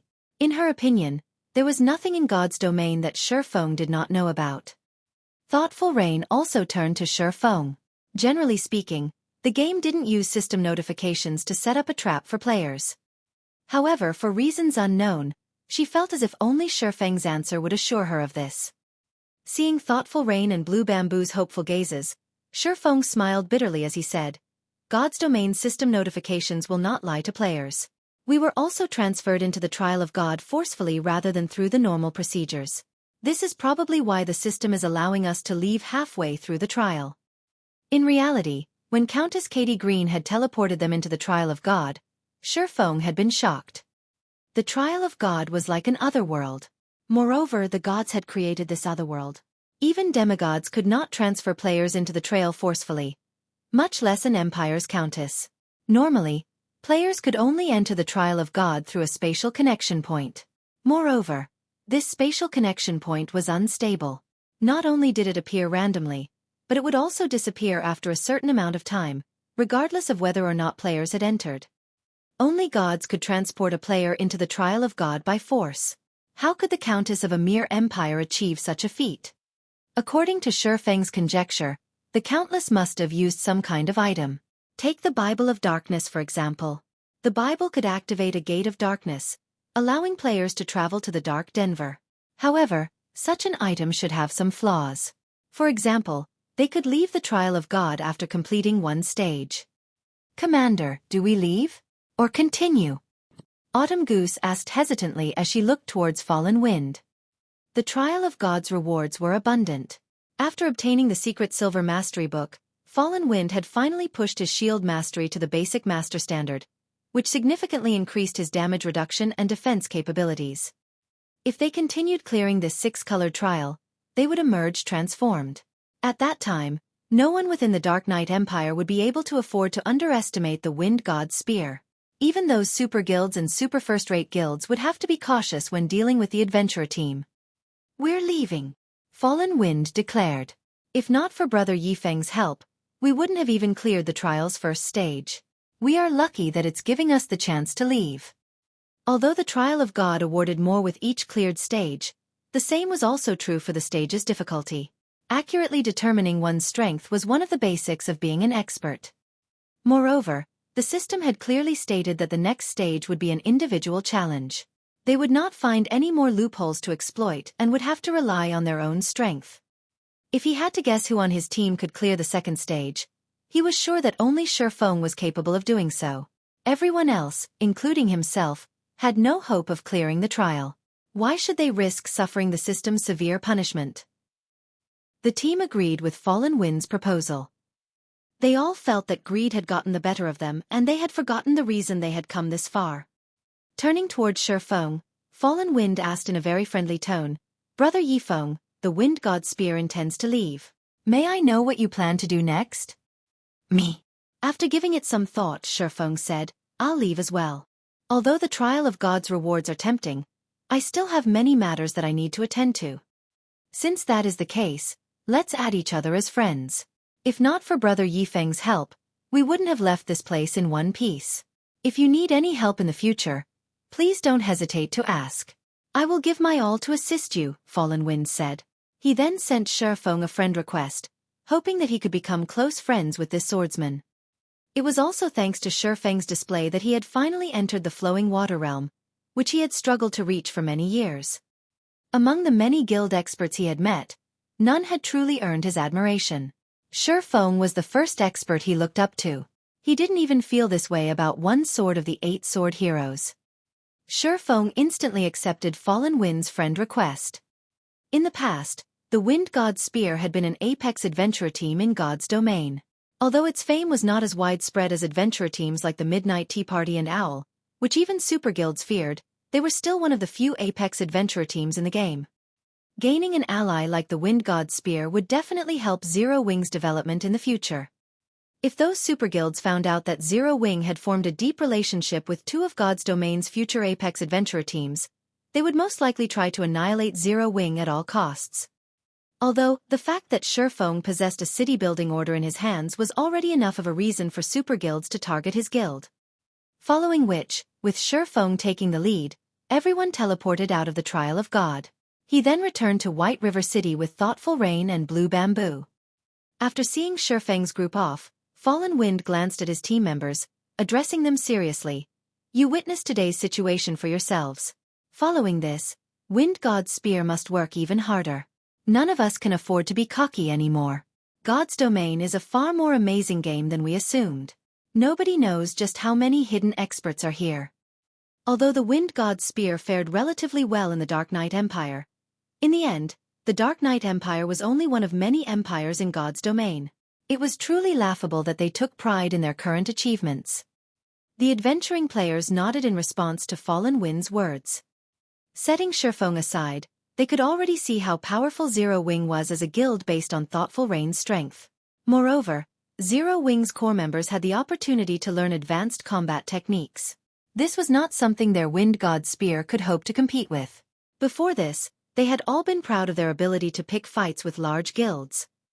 Starmoon Kingdom, White River City. Ever since Blackwater and Heaven's Burial had declared war on Zero Wing, the atmosphere in White River City had become somewhat tense. Blackwater and Heaven's Burial's members roamed the city. There were also plenty of players hidden under black cloaks. These people had a predator's gaze when they looked at Zero Wing's members. If not for the severe consequences of attacking another player within the city, there was no doubt that these people would have already made their move.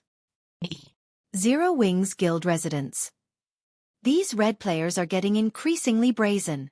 They are bold enough to eye Zero Wing's members openly on the streets. What can we do? I don't know what Blackwater did, but it has persuaded many dark guilds to join hands against Zero Wing. Not only do we have to be wary of ambushes from Blackwater's teams, but our elite parties also have to look out for sneak attacks from red players. Those bastards only know how to use cowardly tactics. Once they see us rush at them, they scatter and flee. If I get my hands on them, I'll give them a good beating. A few core members in Zero Wing's residence angrily discussed the situation.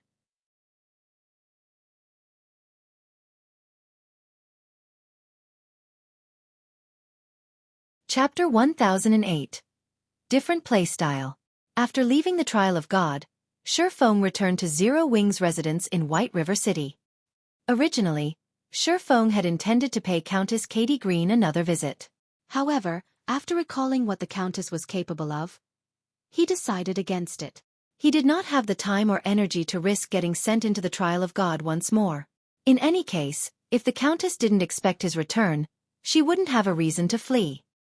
Moreover, both Blackwater and Heaven's Burial had declared war on Zero Wing. He needed to resolve this matter as soon as possible. Upon returning to the guild residence, however, Xueqi was greeted by a depressing atmosphere. The residence's main hall was far less lively than it had been. There were also fewer players around the quest boards. The former vigorous atmosphere that surrounded the guild residence was gone. It was hard to imagine that Zero Wing had fallen so far in just a few short days. One could see how powerful the Blackwater Corporation's foundations were. Fortunately, White River City was Zero Wing's territory. There were a large number of the guild's members here. It was not easy for Blackwater to deal with Zero Wing in the field. After all, Blackwater needed a lot of manpower to develop the many cities under its rule. The most it could afford was to send the guild's top experts. In a war, both sides needed to spend plenty of coins on rewards and remunerations. A guild's top experts were strong, so their chances of dying were much lower. They were also more capable of killing more enemy players. This was one of the most common methods employed in wars among guilds. In the end, each guild's resources would determine the outcome. Whoever lasted longer would be the winner.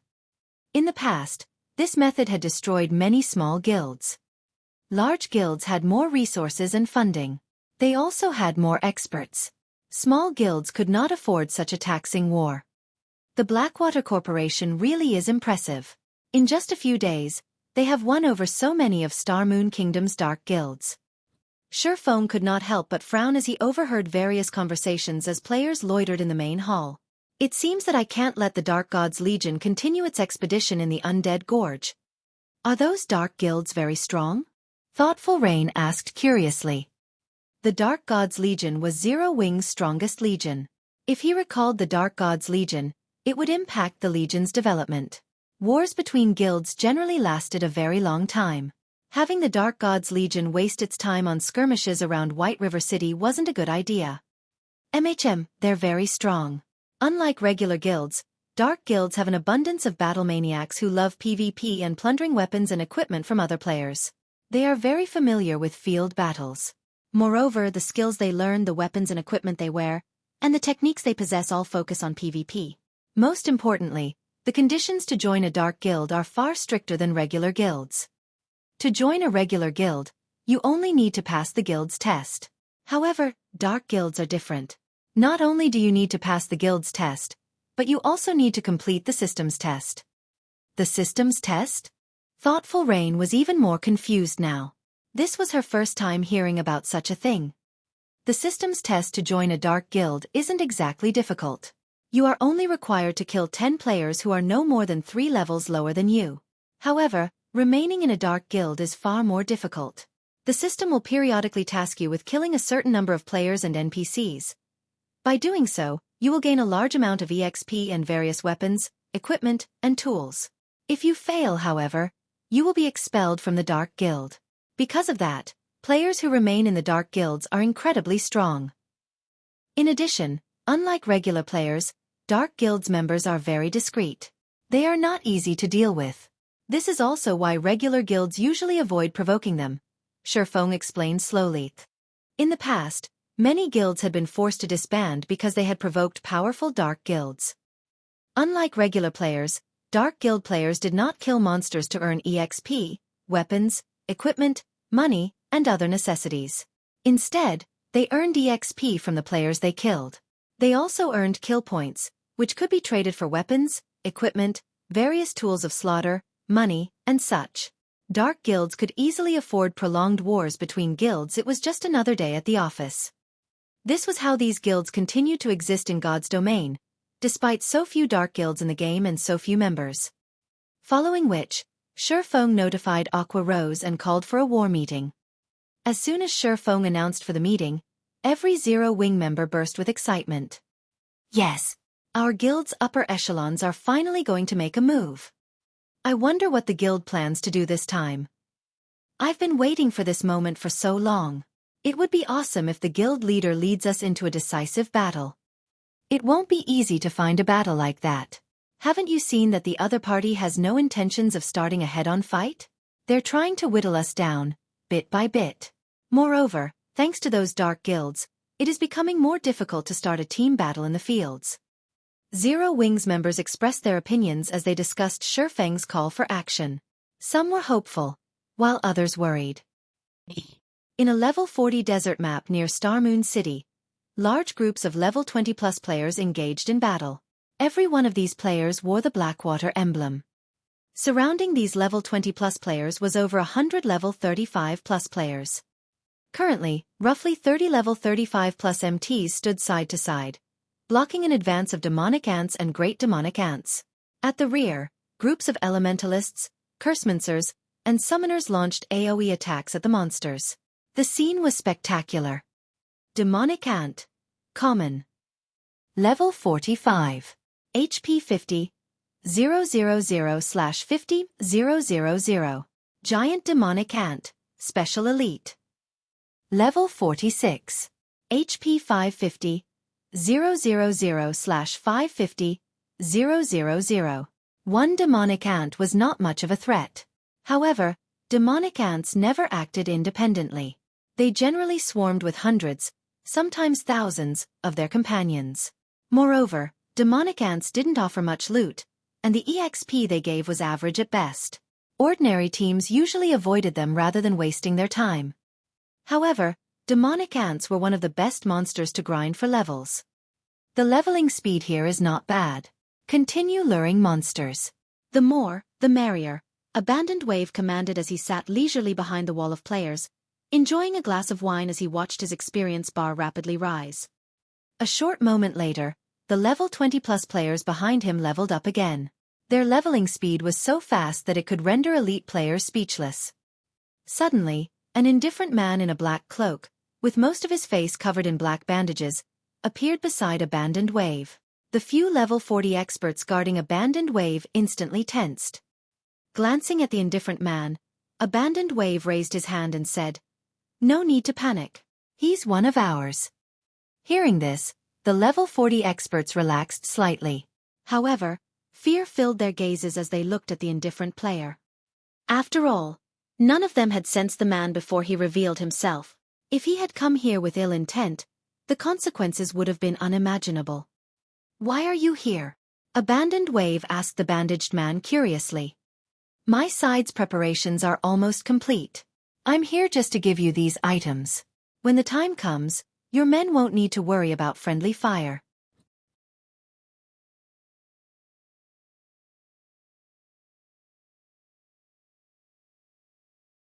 Chapter 1009. Moon God's Robes. A large group of independent players had gathered before Heaven's Burial's majestic guild residence in Starmoon City, everyone quietly waiting to take the guild's entrance exam. In the past, such a situation would have been unthinkable for Heaven's Burial. Now, however, this had become a regular scene, and the city's inhabitants were used to it. Suddenly, these waiting players heard loud neighing. Everyone turned towards the sound. "Wow, so many mounts! Are those common mounts?" "Those are war horses. I heard that war horses are bronze rank at the very minimum. Heaven's Burial is so amazing. It has so many war horses. I have to join Heaven's Burial no matter what. If I get a bronze mount, all of the time I've invested into God's domain will worth it." In the next moment, over a dozen players atop various kinds of war horses entered Heaven's Burial's residence, arousing the crowd's envy.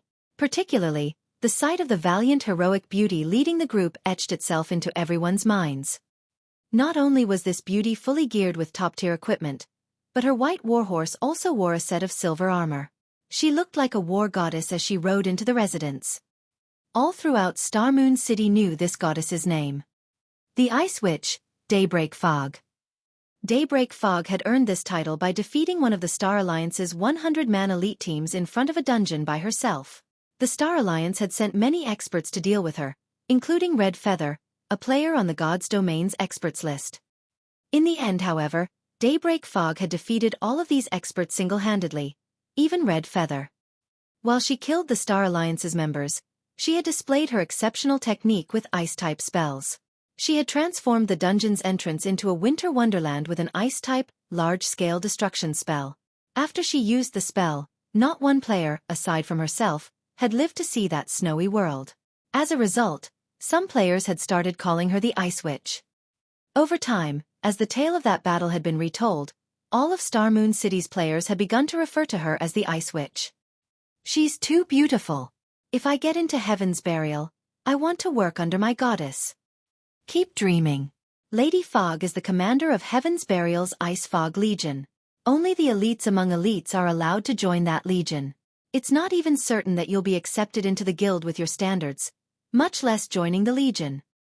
Among the many independent players crowded before the residence, many only sought to join Heaven's Burial because they had been captivated by Daybreak Fog's charm. Otherwise, they would have joined Blackwater instead. After all, Blackwater's guild was backed by the famous Blackwater Corporation.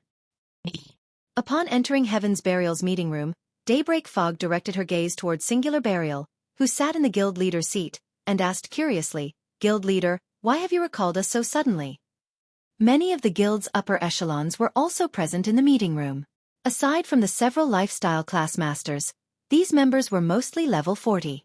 If an ordinary player were here, they would tremble with fear. Among the level 40 experts present, everyone was considered a top tier in Star Moon Kingdom.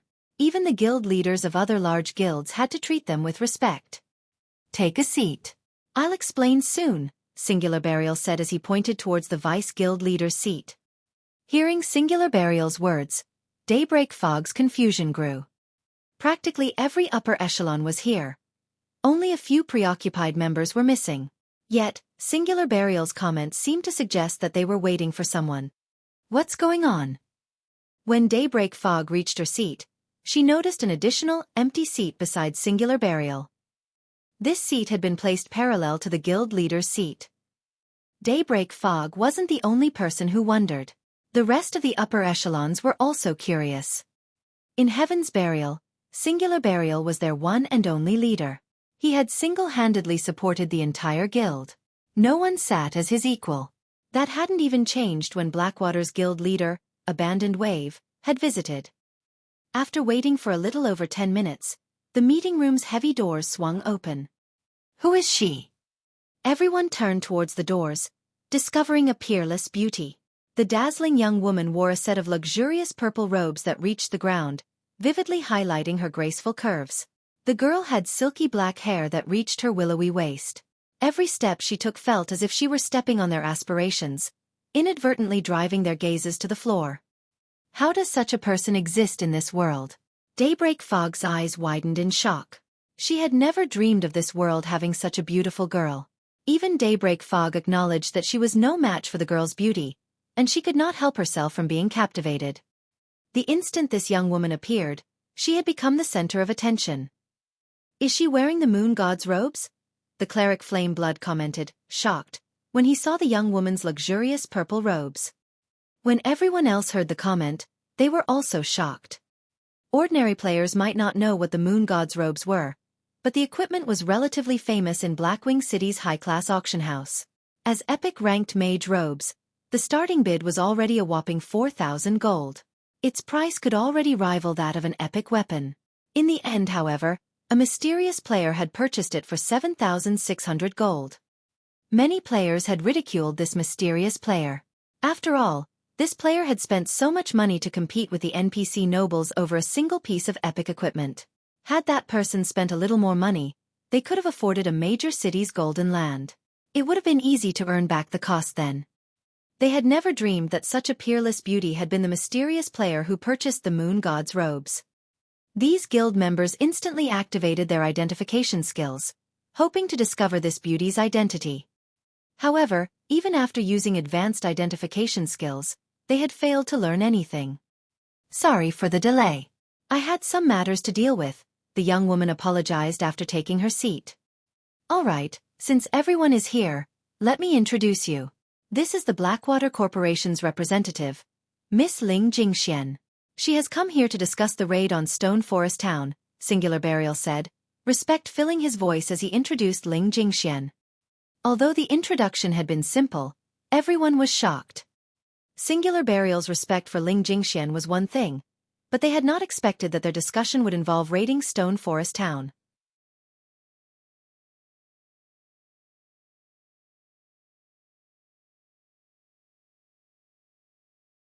Chapter 1010, High-Profile War Declaration. Guild Leader, are you really planning to do this? Flameblood asked, slightly confused. There were no NPC towns close to Stone Forest Town. If they attempted to raid Stone Forest Town, they wouldn't be able to dispatch reinforcements quickly. On the other hand, Zero Wings members could utilize the guild transfer scroll to reach the town in an instant. Even when they died, they would revive inside the town. To put it simply, this town was easily defensible. Although Stone Forest Town's protection period was over, players could hire NPC guards. Although the levels of the enlisted NPCs would not be as high as the level 150 NPC guards hired during the protection period, recruited NPCs were still 10 to 15 levels higher than current players. With Stone Forest Town being one of Zero Wing's primary revenue sources, after its protection period had ended, Zero Wing had hired 500 level 50 and above Tier 1 NPC guards to defend it. In addition, many of Zero Wing's members were garrisoned in the town. Zero Wing had also constructed basic mana pulse cannons, which the guild had used in its war against the Star Alliance, around the town. In the last war, Zero Wing had introduced everyone to the weapon's attack range and destructive power. Hence, raiding Stone Forest Town would not be easy. It was likely that they would have to sacrifice a significant number of players to take the town. The other Heaven's Burial members also turned to Singular Burial, wearing confused expressions. While they had considered raiding Stone Forest Town before, it was too early for that. God's domain was only starting to transition into the era of mounts. They should wait a little longer. I understand your concerns. However, I have already considered this problem. Since we are going to make a move, I am confident in our success. Singular Burial chuckled. However, I would like to invite Miss Ling to elaborate on this point. Everyone shifted their gaze towards Ling Jingxian, questioning looks filling their eyes. I've received news that Zero Wing has recently contacted several major companies to gain financial support. In addition, the Dragon Phoenix Pavilion has begun to move against Zero Wing and is dealing with Zero Wing's branch guild in Lakeheart City. In response, Zero Wing has dispatched quite a number of their members to the Black Dragon Empire. Hence, the guild's member population in Stone Forest Town has decreased significantly. However, most importantly, Zero Wing has begun to show signs of activity in White River City. They have even recalled their guild's strongest Dark Gods Legion. As long as Zero Wing is focused on hunting down Dark Guild members, the latter will think of a way to pin down Zero Wing's main forces for as long as possible. After that, both Blackwater and Heaven's Burial can take the opportunity to attack Stone Forest Town. Ling Jingxuan's explanation had caught these upper echelons' interest. If Zero Wing pitted everything it had to defend Stone Forest Town, they would never be able to capture the town. However, now that Zero Wing's members were scattered, it would be a piece of cake to take Stone Forest Town with the strength of both guilds. I have a question. Daybreak Fog suddenly declared. If Zero Wing's members use their guild transfer scrolls, they can easily gather in Stone Forest Town. Regardless of how fast we assemble our forces, we're not faster than Zero Wing. As if she had expected this question, Ling Jingxian took out over a dozen old tattered scrolls, displaying them on the table. Those are... Curiously, everyone examined the scroll's introduction. Immediately, everyone's jaws dropped. None of them could believe their eyes. A sealing magic array. This magic array would seal off an area for a certain amount of time, preventing the players from teleporting out of or into the area. This was a godly tool for raiding towns and cities. If Zero Wing could not teleport players into Stone Forest Town, with the small number of players garrisoned in the town, they could successfully raid it. As long as they took Stone Forest Town, Zero Wing would lose its main source of income. Meanwhile, their two guilds, who captured Stone Forest Town, would enjoy the town's massive profits. With this shift in power, it would only be a matter of time before Zero Wing was annihilated. I'll leave the sealing magic array in your hands. I hope that you can construct it quickly. If there's nothing else to discuss, I'll be taking my leave. After Ling Jingxian said so, she left the meeting room under everyone's watchful gazes. Fog, you and everyone else here, get ready. I've already arranged for the advanced lifestyle players that will be required to construct the sealing magic array. You will protect them until they have finished their work. Do not let anyone disrupt them. Singular Burial commanded sternly. Guild leader, leave it to us. Everyone excitedly replied. The sealing magic array was powerful. However, it possessed major flaws. Players needed to construct the magic array's cores in various locations of a map. Moreover, the magic array cores would disturb the surrounding mana, which would, in turn, cause nearby monsters to gather and attack the cores. Hence, players were needed to defend the cores.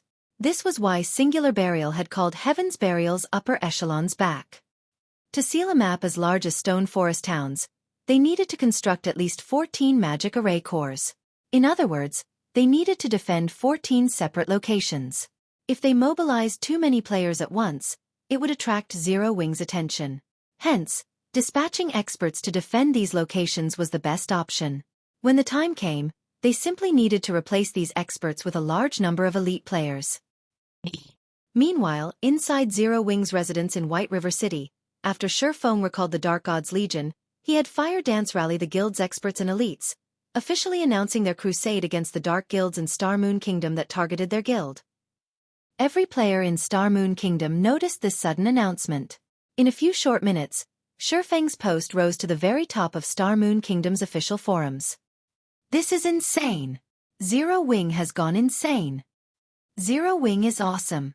It has openly declared a crusade against Star Moon Kingdom's dark guilds. With their temper, these dark guilds won't let this rest. All hail Zero Wing. Zero Wing's latest declaration dazzled God's Domain's ordinary players. Not only was Zero Wing at war with two of the kingdom's giants, but it had also declared war on the dark guilds, which most players tried to avoid. Only a lunatic would make a move like this. The various guilds were even more shocked by Zero Wing's declaration of war. Ordinary players might not realize the truth about dark guilds, but they were perfectly aware. Although dark guilds had very few members, these people were extremely obstinate. Dealing with large guilds like theirs was just another day at work for these people. Moreover, even if these players died, their dark guilds wouldn't compensate them for any losses. They would only have themselves to blame for not being strong enough. Speaking of the survivability of dark guild players, they were much stronger than regular guild members. Most importantly, unlike regular guilds, dark guilds did not possess a permanent base of operations such as a guild residence. Instead, they operated like independent players. A simple bar was enough of a base for them. They could easily move between towns controlled by the forces of darkness. Hence, it was very difficult to launch a concentrated attack against dark guilds. Regarding sustainability, regular guilds were even less of a match for their dark cousins. Dark guilds players could level up by killing other players. This was not an option for regular guild players. If an extended war occurred between a regular guild and a dark guild, the latter would only exhaust their enemy to death. Hence, regular guilds generally overlooked dark guilds as none of them wanted an unnecessary confrontation.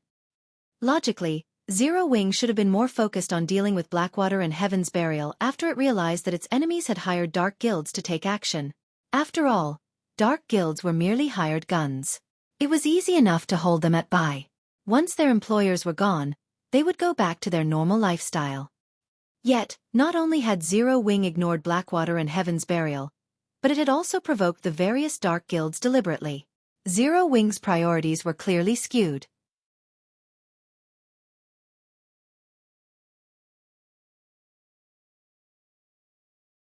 Chapter 10-11 High Alert Mode. A measly guild like Zero Wing dares provoke all of our dark guilds? They must be tired of living. If we don't annihilate Zero Wing, the other guilds will start to think that we're weak. I had only planned to humor the Blackwater Corporation. However, now it's personal. Our dark guilds will not rest until Zero Wing's name has been erased from Star Moon Kingdom. Shortly after Zero Wing announced its crusade, the various dark guilds' upper echelons issued their response. Originally, there hadn't been many dark guild players in White River City. However, after Zero Wing's declaration, cloaked players began to flood into the city. Moreover, Zero Wing's members experienced more ambushes in the fields around White River City. Guild leader, Now that the members from the various dark guilds have gathered, our guild's parties can't leave the city. Only larger teams have any sense of safety in the fields. Some of those dark guilds have even begun to boldly stalk our guild residence's entrance, trailing anyone who leaves and finding an opportunity to ambush them, Aqua Rose reported, frowning. She didn't understand what Xueqi was trying to do. They could deal with a single dark guild. Now, however, members from over a dozen dark guilds had gathered in White River City. The city was practically a hub for red names now, yet Zero Wing couldn't do anything about it. As long as these red players wore cloaks and disguised themselves with various items, they could easily trick the NPC guards. Even if they were discovered, as long as they escaped to the fields, they would vanish without a trace. Although she had dispatched Zero Wing's core members to kill some of these dark guild players, they barely made a scratch. If they continued this war of attrition, these dark guilds would wear Zero Wing down. Furthermore, Blackwater and Heaven's Burial were watching their guild closely. They've gathered in White River City? Nodding, Xueqi smiled and said, "We should celebrate. With this, we won't have to waste time looking for them." Aqua Rose was confused. Despite the increasing number of enemies, Xueqi thought this was a good thing. However, Xueqi did not bother to explain. He simply led Aqua Rose and Fire Dance to the Adventurers Association. In the end, dark guilds were still dark guilds. They were no different than street rats that were forced to hide in dark corners. Now that they were acting so bold inside an NPC city, they had to pay the price. "Hello, sir. How may I be of service to you today?" the blonde NPC beauty behind the counter asked as she watched Xueqi's group approach. "Hello, I wish to purchase a blood aura crystal. Also, I want to activate White River City's high alert mode," Xueqi said. Neither Aqua Rose or Fire Dance had any idea of what was going on. They had never heard of the blood aura crystal or the so-called high alert mode. "Sir, you'll need to be at least a 2-star adventurer to purchase the blood aura crystal. As for activating White River City's high alert mode, you need to be a 3-star adventurer to apply for that," the NPC beauty explained. "Will this identity be enough?" Xueqi chuckled as he switched to the Spirit Slayer title. The Spirit Slayer title was an advanced title that allowed him to enjoy 4-star benefits in the Adventurers Association. His status was equivalent to that of a Vice Branch Association Master. "So, it is Lord Spirit Slayer. Here is the Blood Aura Crystal. As you are a 4-star adventurer, you will receive a 30% discount. You may purchase the Blood Aura Crystal for 700 gold. As for applying for the city's high alert mode, you must pay a 1,400 gold application fee." Upon seeing Xueqi's title, the NPC beauty adopted a more respectful tone and posture as she spoke with Xueqi. "All right," Xueqi said. He then handed 2,100 gold to the NPC. Both the Blood Aura Crystal and the city's high alert mode were red players' nemesis. This was why players from the various dark guilds avoided NPC cities. The Blood Aura Crystal could detect players' blood aura within a certain range. Only players who had killed other players or lawful NPCs had a blood aura. It was similar to PvP players' red names. It also took a long time for a player to get rid of their blood aura. In the past, the Blood Aura Crystal had been commonly used to target dark guilds. Only, current players had not discovered this yet. The Blood Aura Crystal was also very expensive, and only 2-star adventurers could purchase and use it. As for the high alert mode, to put it simply, it would prevent all players within White River City from equipping black cloaks to hide their identities. The patrolling NPCs would also wield an advanced detection stone that would pick up on dark creatures' auras and red players' blood auras. At the same time, players within the city would not be able to use teleportation items. With this mode, there were only 2 ways to leave the city: the teleportation hall and the city's entrance. However, high-tiered NPCs guarded both locations. Without the black cloak to hide their identities, red players had no escape. "Lord Spirit Slayer, your application has been approved. High alert mode will last for 3 natural days. You will have to wait another week before you can reapply for this mode," the NPC beauty respectfully informed Xueqi. After the NPC finished speaking, a system announcement rang throughout White River City. White River City System Announcement. The city has temporarily entered high alert mode. All teleportation tools will no longer function within the city. The system announcement repeated 3 times, dazing White River City's players. "What's this high alert mode?" Did somebody trigger a special quest? As the city's players wondered about the system announcement, every player wearing a black cloak was revealed. What's going on? Why isn't my black cloak working? The Dark Guild players camping outside Zero Wing's residence panicked at this sudden development. Without their black cloak's hide effect, the high-tiered NPCs would easily see through their disguises. As red players, they were as good as dead if they were caught inside an NPC city. Guards are coming. Don't worry. They're only patrol guards, not high-tiered NPCs. We just need to be careful. Once this high-alert mode ends, we can leave the city safely. You're right. Only advanced identification skills can see through our disguises. Just as these red players started to relax, the patrol guards over 200 yards away charged towards them. Without hesitation, the NPC guards began to slaughter these Dark Guild players. For a time, battles broke out across White River City, shocking the city's ordinary players. After a few minutes, all Dark Guild members within White River City were dead. Not one had survived the NPC guards' onslaught. However, this was not the worst part. It was common knowledge that, in White River City, the punishment for attacking another player was quite severe. If the city's NPCs caught these Dark Guild members, who had killed countless players, these players' only real option was to delete their accounts and start all over.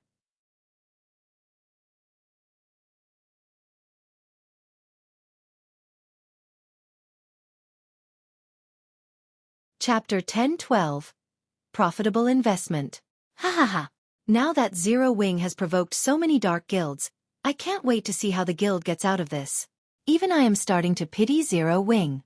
Gentle Snow can't get her priorities straight, either, refusing to join Underworld. I wonder how much she's regretting that decision. Young Master Feng, should we head to White River City and take care of Zero Wing's members too? That's a nice idea. Now that so many guilds are targeting Zero Wing, we can disguise ourselves and use this opportunity to rake in some profit. If we can get rid of 10 or so Zero Wing core members, we can upgrade everyone's equipment. If we're lucky, we might even get a cut of White River City. My position in the organization will rise again, and I won't have to listen to that damnable woman anymore. Currently, Feng Xianyang led a team to grind level 42 mine gnomes, using them to power level to level 40. However, as his team lacked good equipment, they couldn't afford to venture too far into the mine. If they could upgrade their equipment, they could increase their grinding speed. However, when Feng Xianyang thought about how he had been forced to lead this team personally, he was indescribably frustrated. He had been one of Underworld's middle managers. Now, however, he had been reduced to leading a team to grind monsters. This was all due to Underworld's upper echelon's sudden focus on Yulan. They had even transferred Maple City's management, as well as 5 other major cities, to Yulan. This was a nightmare. Just you wait. When Zero Wing falls, I'll poach Zero Wing's top players and regain possession of Overwhelming Smile. Feng Xianyang inwardly chuckled. Zero Wing's elite members and experts were extraordinarily strong. If Zero Wing were defeated, these people would refuse to join guilds like Blackwater or Heaven's Burial. At that time, he simply needed to offer an appropriate price to recruit them. After making these people his own, Underworld's upper echelons would have no choice but to focus on him.